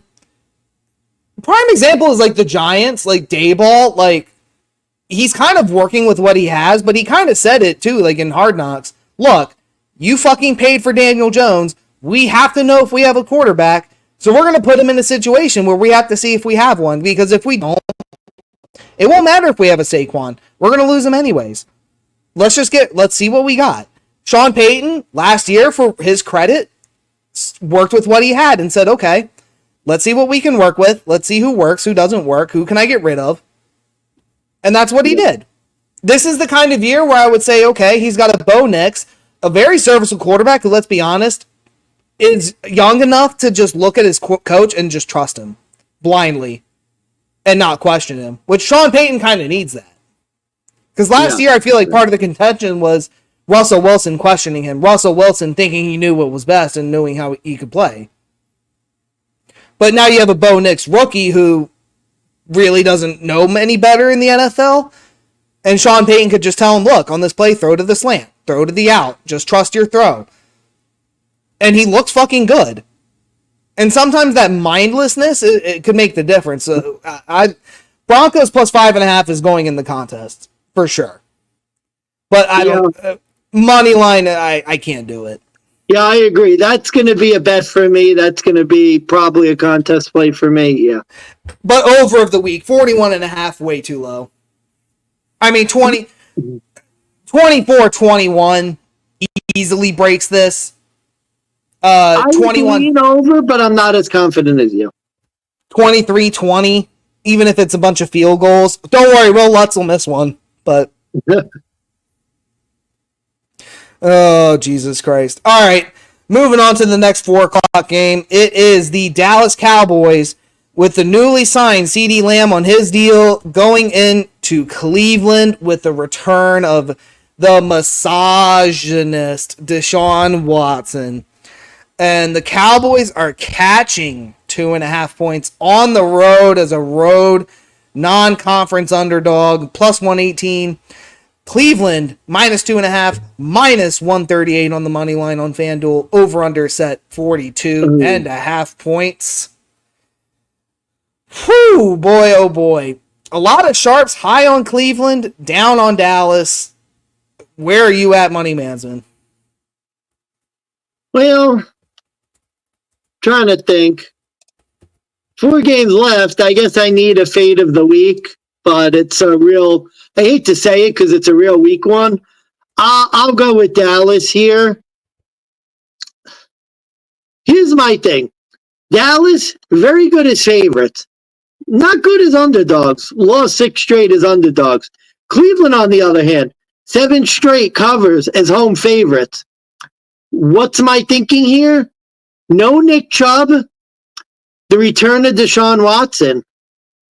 I'm not high on Deshaun Watson. And you know Dallas, their defense tends to be opportunistic, tends to be turnover happy. They were close to the top 10 in turnovers last year. I just have no faith in Watson, like at home against a team that I think should be good. Maybe not as good as they were last year, but they should be good. It's kind of one of those things where it's like, I'm just going to take the points and see what happens. I'm not real confident about this game, but I don't know if I like the idea of Cleveland as a home favorite with Watson, who hasn't played in a while. We remember Watson last year. He was horror awful. Awful. And if he's like that against Dallas, I don't give Cleveland, even as good as Cleveland's defense is, I don't give him a chance to win this game. Gotcha. Listen, before I give my handicap, Money Management, you have every right to give me shit for this pick. I don't know if it's because it's a non-conference pick. Well, let's see how you describe it. I could give you shit because it's a game I'm not confident in, but let's see how bad your handicap is. Well, I haven't given one out yet. This is my dog of the week, Dallas Cowboys plus 118. Okay. We're on the same side. I think we are on the same side. I figured you would give me shit for my fantasy football draft this year. Unfortunately, where even though I ferociously roasted Deshaun Watson in our offseason episodes, proceeded to pick him as my secondary quarterback. Yeah, that was terrible.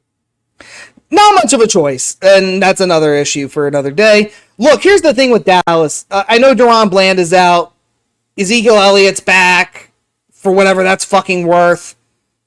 The Browns' defense at home is normally the smash button last year. They went 6-0 ATS at home.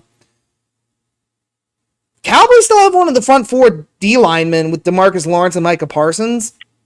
It is a new year. The question is Deshaun Watson going to make this Browns the same Browns team that they were without him? And a lot to consider is that despite the defense, that Deshaun Watson on paper looks good at home too. 4-1 straight up, starting with beating Baltimore in 2022 with Tyler Huntley. They then beat Cincinnati in week 1. They then beat the Tennessee Titans and the Arizona Cardinals with the ghost of Clayton Tune at quarterback. Yeah. And Deshaun Watson also has a 63% completion rate with under 200 yards of passing on average. I'm sorry, because Deshaun Watson has had a career in the NFL, but that's not good enough to beat Dallas. And don't get me wrong, you could do a lot wrong and still find a way to beat Dallas. Buffalo, I think, has found a way. Like, don't remember the Buffalo game last year with Dallas? Buffalo had did a lot wrong in that game with their rush defense, but they still fucking beat them. Mm-hmm. A lot of team, Arizona, having done a lot of wrong last year, beat this Dallas Cowboys team. Deshaun Watson, I'm not sold that he's the Deshaun Watson of old. I'm not convinced that he's going to be able to do what he can. And as you mentioned, no Nick Chubb, but forget no Nick Chubb, no Kareem Hunt. Yeah. Realistically, the only other weapon of Amari Cooper, I'm not acknowledging Jerry Jeudy as a weapon. It's just Amari Cooper, David Njoku. They don't really fare the best statistically when Deshaun Watson is under center. I can't imagine it's a high-scoring affair either, so I do lean under, but Dallas is doubling down with that team, and we know Dallas is a 10-11 win team, and they beat pretty much the mediocre teams. And I think with Cleveland and with Deshaun Watson under center, they're a mediocre team. A lot of people forget Cleveland was successful on defense at home, but how long is that defense going to hold up? That's a good point. Their defense was basically, when you look at their advanced metrics compared to the number 2 defense, they were twice as good as the number 2 defense. Is that going to last again? That's a very fluky. They were fluky good last year. Fluky good. Well, and even more, we always said, is Cleveland at home? Bet Cleveland. If they're on the road, they're going to give up 40 points and you take the other team. Yeah. And this is just kind of the inverse of it, because I really, really believe Dallas is going to be the hardest competition in Deshaun Watson's career as a Cleveland Brown. Considering who I named as his other competition at home, when, no offense, Joe Burrow in week 1 was your hardest competition and he fucking shit the bed. I think Dak Prescott could have a mediocre game but could still win. Yeah, me too. So this is my dog of the week, but don't get me wrong, Cleveland was the team to bet on last year at home. I don't think it's going to carry over into this year. I really, really don't. Yeah. So yeah, I endorse that play wholeheartedly. Damn, we really. I think we've only had 2 games we went Heads No, up we've on. had a couple. We've had a couple. None of our real big bets yet.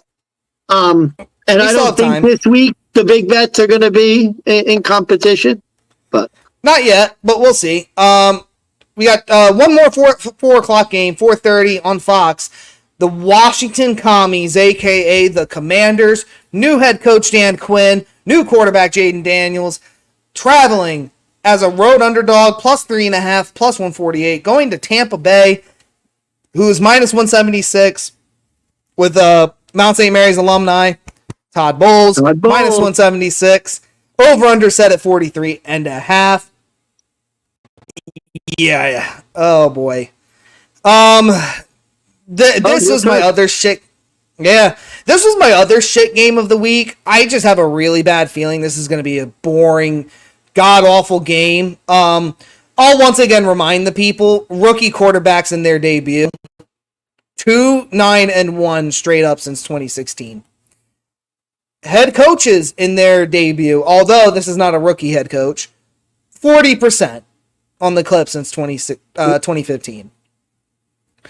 It's the Dan Quinn era, and he brought Cliff Kingsbury to help mold and coach up Jaden Daniels, which to me, it sounds terrible. This isn't anything against Jaden Daniels by any means. This is like a fucked up rebuild of mediocrity. Dan Quinn and Cliff Kingsbury, the guy who ran away to Thailand for whatever reason, allegedly, which may not be Thai hookers, allegedly, but couldn't fucking work with Kyler, left for a year, comes back for Jaden Daniels. But then again, you look at this Tampa Bay team, post-Tom Brady era, and they're also the definition of a fucking fucked up rebuild of mediocrity. History says take the Bucks. They've lost to the history says don't take the Bucks. They've lost to the Commies in 3 of the last 4. And Washington was 6-2 ATS as road underdogs in their last 8. It's just, do you take a rookie quarterback with only 3.5? I can't do it. Not when he's on the road too. And Dan Quinn, the problem is, I think with Dan Quinn as a new head coach again, he got in there as being a highly touted defensive coordinator for Dallas. But let's be honest for a minute, if you really look at that Dallas team last year, that defense was so fucking inconsistent. It is probably the reason they went 1-and-done last year. They gave up so many points to Green Bay for no fucking reason. No fucking reason for them to give up that many points the way they did. And the Commanders' defense is a huge step down in class for Dan Quinn, even though they have a Jonathan Allen, Clelin Ferrell, Bobby Wagner. And the Bucks, I know, lost Shaq Barrett. It's a weird game, and you look at 2 flowcharts, one that says take Washington, the other one says don't take the rookie quarterback.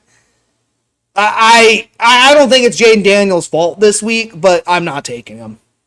I don't see a path to victory for Washington. I see Tampa Bay and Baker Mayfield winning an ugly fashion game. This is okay. I need to make a best bet. Been waiting to make a best bet. This is my best bet of the week.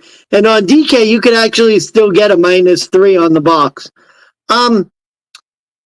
Tampa Bay was one of the most underbet teams in the league last year. They actually were 3rd, 12-7 ATS, ranked 3rd ATS for the season.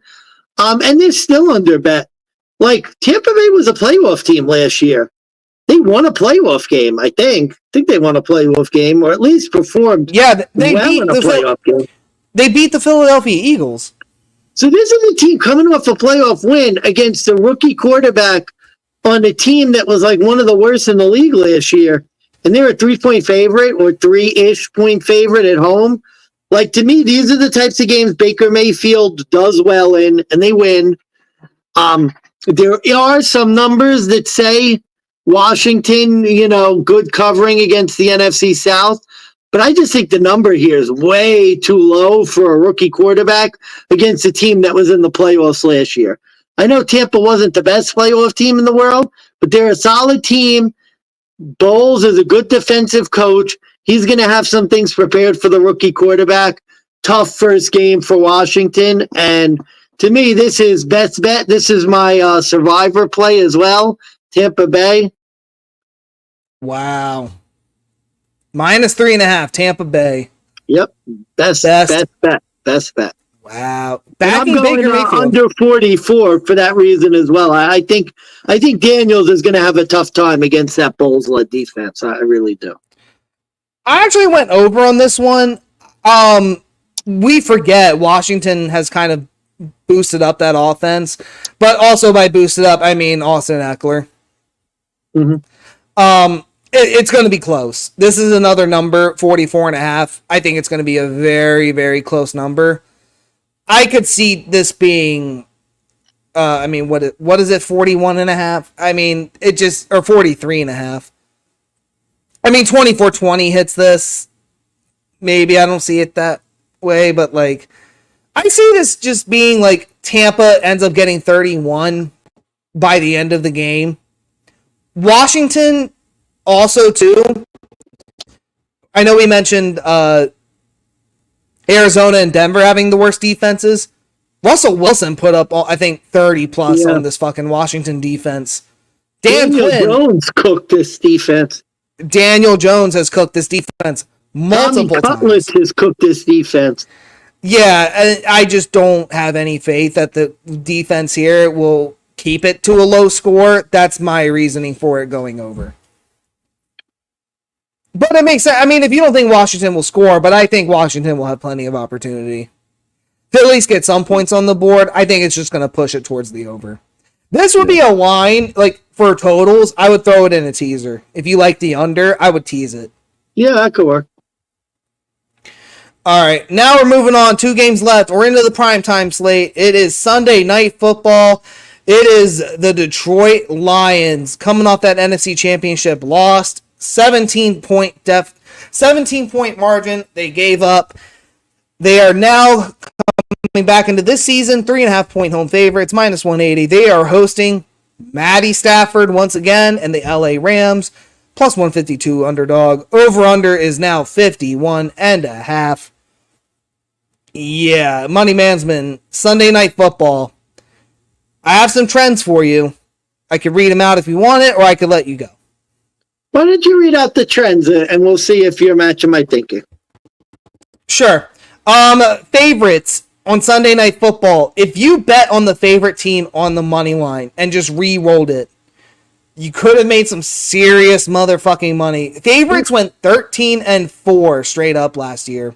12-5, depending on if you had the Raiders beating the Jets in a pick'em situation, because I think that line kept flip-flopping back and forth. But the last few weeks, favorites only went 3-3. My other trend, I want to say it was the home team on Sunday Night Football, and I have to pull up the old spreadsheet for that. But I wanted to say, hang on one second. Here we go. Sunday Night Football. Road teams went 8-8 ATS. Home teams were 9-3 straight up, 7-5 ATS from week 5 to week 17. So it leading towards the end, coming into this season, it's really heavy on the home team, and especially when they're a favorite. Yeah. Okay. I actually agree with that assessment in the game itself. I think I would play Detroit money line, but Rams against the spread. The current number I'm seeing, we have it at 3.5, but you have it at 3.5 as well. Mm-hmm. That's correct. I just see this being a really close game. The playoff game was really close. It was a point. The Detroit has been a great ATS team, especially at home, but they haven't covered their last 5 as home favorites against the NFC West. But at the same time, The Rams have lost their last 6 as underdogs against the NFC North. I'm seeing this as a close game, 1 to 2 point game. I see this being another barn burner, another close one. I think the Lions are going to get it done on the money line. If I had to take the points, though, I'm probably going to take the points with the Rams. I think this is where you and I split in our differences. But albeit my logic may not be the best. If you bet on Detroit in primetime, you also made some serious motherfucking money. Yeah. 4-2 straight up in technicality, if you even include Saturdays and Thanksgiving. Every Thursday night football, Sunday night football, Monday night football, Detroit won and covered. And last year, if you include the playoffs, the Rams have only been able to win on Thursday night in primetime games in the last 2 years since they won the Super Bowl. They are winless in every other type of primetime game. Now they've lost Aaron Donald on defense.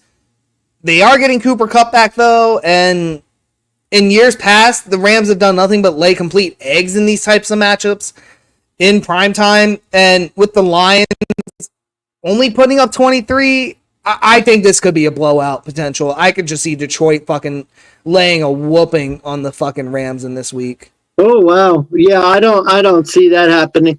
By the way, I see your comment. Shout out to Grady Braxton. Thanks for watching. I don't know how long you've been on, but thanks for checking us out. Appreciate it. Hell yeah, Grady. Thanks for checking us out, brother. We'll be on. We'll be doing NFL handicap videos every week for the rest of the season. So stay tuned. Yes, sir. So usually I don't know if you have the days for this year picked out yet, but we do 2 episodes a week. One is the recap of the previous week plus the Thursday night pick. Then we go into the rest of the picks for the following week in the next episode, usually in a day or two after. Yeah. We'll try and keep. We've gone very long for week 1. We'll try and keep it a lot shorter in the future. Also true. Cool. We're just not excited, man. But yeah, this is a Detroit blowout game for me. Ooh. And Detroit's defense is going to be the X factor here because they are really going to be good at stopping the run. They were just really shitty at stopping the passing game, which I think the Rams offense, that's actually where they're going to excel. That's where it could be exploited for Detroit, but you got to have faith in Dan Campbell here. You got to have faith in Jared Goff and the Detroit crew who are coming back once again. Last year, so they were first in ATS last year, so it makes sense. Even though it's a high over, I like the over in this game. I do too, but not by much. I will say the over scares me. It's a Sunday night football. I think I wanted to say that's the last trend I had, but I don't think I kept the numbers, so that might be for another day to get this episode moving along. But I wanted to say the unders were heavy on Sunday Night Football's trending last year. I don't know if it carries over into this year. Going mostly under, which is normally how the sharps do it. The kickoff rules, we're really going to have to see what the kickoff looks like. Because preseason, they did vanilla crap, and we really couldn't tell. We're going to have to see if the kickoffs really... I tend to think it's not going to make that much of a difference, but we'll see.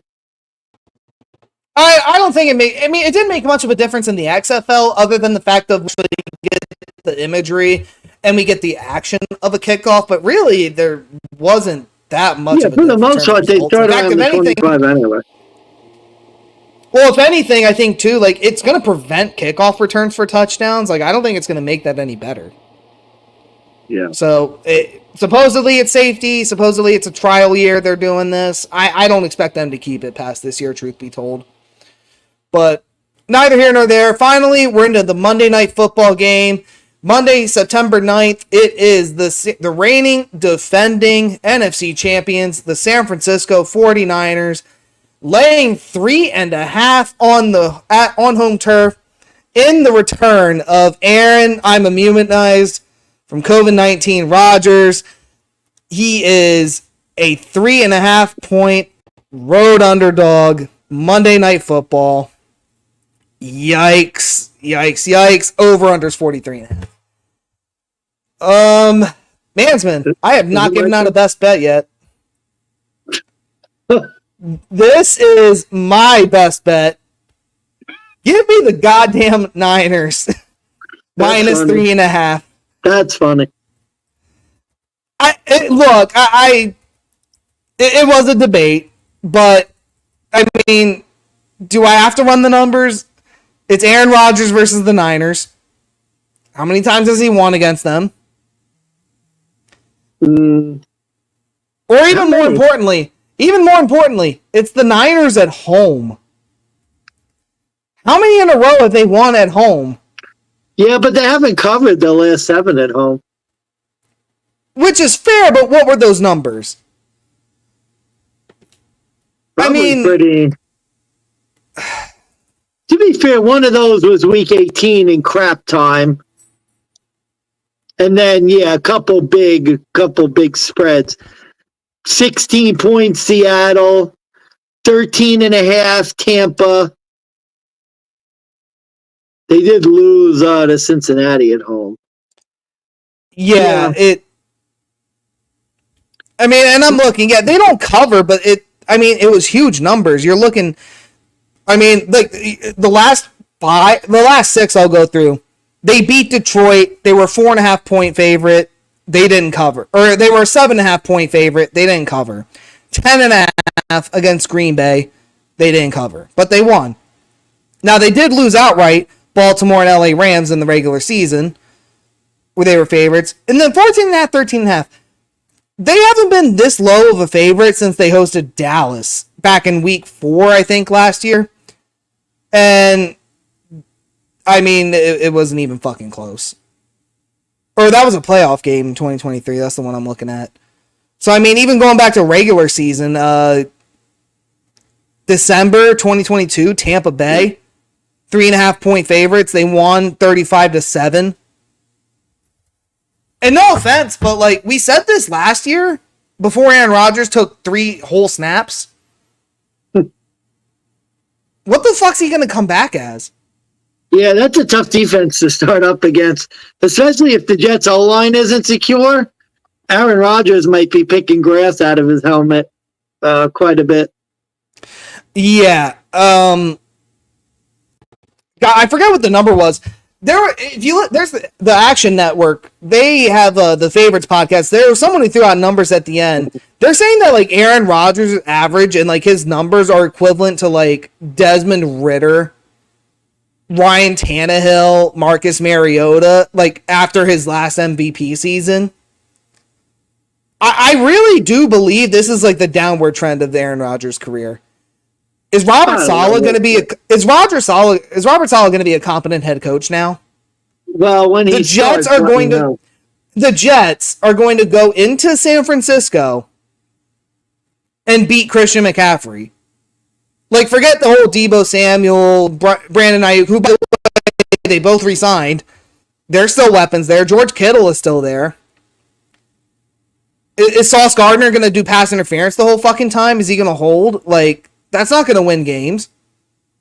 I just think this number, I forget which game you mentioned about this earlier. This line is just asinine to me. It is so fucking low for a Niners team where, I don't have to think about this. This is close your eyes. Niners are under 4 points against an unknown Jets team. It's the fucking Jets on the road, East Coast to West Coast. I don't know how much more I really need to get into it, and I know the numbers will say maybe Niners aren't the best bet to make as a favorite, but this is just such a low number. I don't think the Jets are that good. I think under Aaron Rodgers, they're going to get exposed. I don't like the Jets in September. 16 of 18 they've lost in September. Don't like the Jets on the road either. And yeah, you said, I don't know what the Jets are. I know what San Francisco is. They've been pretty good the past 2 years. And no offense, that defense is a tough defense to start up against. I'm not as high on the Jets as a lot of people. I think, I don't know what Aaron Rodgers is going to look like. And honestly, I don't know what the Jets defense is going to look like either. They've had a lot of time where they had a bad quarterback. I feel like teams played very conservative against them because they knew that, the way to beat the Jets was you hold on to the ball, you scratch out 13 points and you win. I'm curious to see how the Jets are going to do now that teams are going to have to sort of play legitimate football against them. I don't know. I'm not as high on the Jets. I endorse the pick. I think the only way to look in this game is the Niners. Yeah, and by the way, in this entire NFL history, they played a total of 14 times. San Francisco's 11-3. Yeah, sounds about right.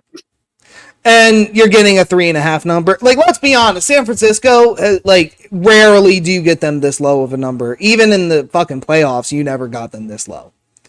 Think of it this way. They were this number against the Cowboys week 5 last year. Sorry, say that again? They were 3.5 point favorites against the Cowboys week 5 last year. And remember how good the Cowboys were. So think about trying to think about that. Yeah, I mean, honestly, too, like Aaron Rodgers being an X factor, I'm not sold on that anymore. It remains to be unseen. He's coming up. What was it? A torn ACL. Like, how does he come back from that at his age? Yeah, I don't know. I think a lot of people sort of expect him to be MVP Aaron Rodgers, but I think they'd be lucky if it's like half. He's half MVP Aaron Rodgers. I'm with you there. Yeah, and that's why this is my best bet. Like this is like I don't even really have to think about it. Don't even really have to handicap it too much because no matter what I look up, no matter what I see, it's just like you could do a blind test and the Niners are just clearly the better team. Gotcha. They're at home. It's prime time, which I know doesn't bode them well. Like they've had a couple mishaps in prime time. That is the concern. The Jets did beat the Bills last year in a very fluky fucking situation, but I think that's Bills bullshit. But 2 hours, 16 minutes later, all 16 week 1 games. All our picks out there. Jeez. Quick, let's do a quick recap of our best plays. Yes, sir. We'll give out the closing remarks. We'll give out our best plays. My closing remarks, week 1, don't forget, folks, it is a brand new year. Some trends die, some trends continue. Be careful with your flow charts. Big spreads are very, very fluky. These games are probably going to be close. But my best bets, best bet, San Francisco, as I just mentioned. My dog of the week was the Dallas Cowboys, plus 120. Over of the week, over 41.5, Denver at Seattle. Fade of the week, Pittsburgh at Atlanta. We are fading the Falcons and Kirk Cousins, taking the Pittsburgh Steelers plus the points. And my under of the week, under 48.5 for the Brazil international game. All right. And then my picks, I actually forgot. I have a double best bet. I have Houston Texans, minus 2.5. Tampa Bay, minus 3.5 is my best bets. And then I have my fade of the week, Dallas Cowboys. Dog of the week, your Denver Broncos. Well, we can burn the Russ jerseys together. So, all right. My closing remarks before we go, be on the lookout. I am going to try and repost the links to our Distinguished DeGents contest. Play against the DeGents. See how you stack up against us. Give you a shout out to the winner each week, and we're also going to be using that to determine our Caser bet. So that'll be exciting as well. Absolutely, and for those, we're obviously talking about a case of beer in case anybody was curious. But otherwise, oh yeah, Money Management. Plug in the rx.com Twitter account because we're going to post the links there as well. Yes, same thing at DeGents Podcast. I will also be posting the contest links for that. So you want to take on the challenge? Think you could do better than us? Put up or shut up time. You can show us. Hey, fucking men to that. All right, with that, we are done. I am Steve Big Bucks Beta. Money Management signing off. Have a good night, DeGents, and as we always say on this show, make that motherfucking money. Motherfucking money. Have a good night, everybody.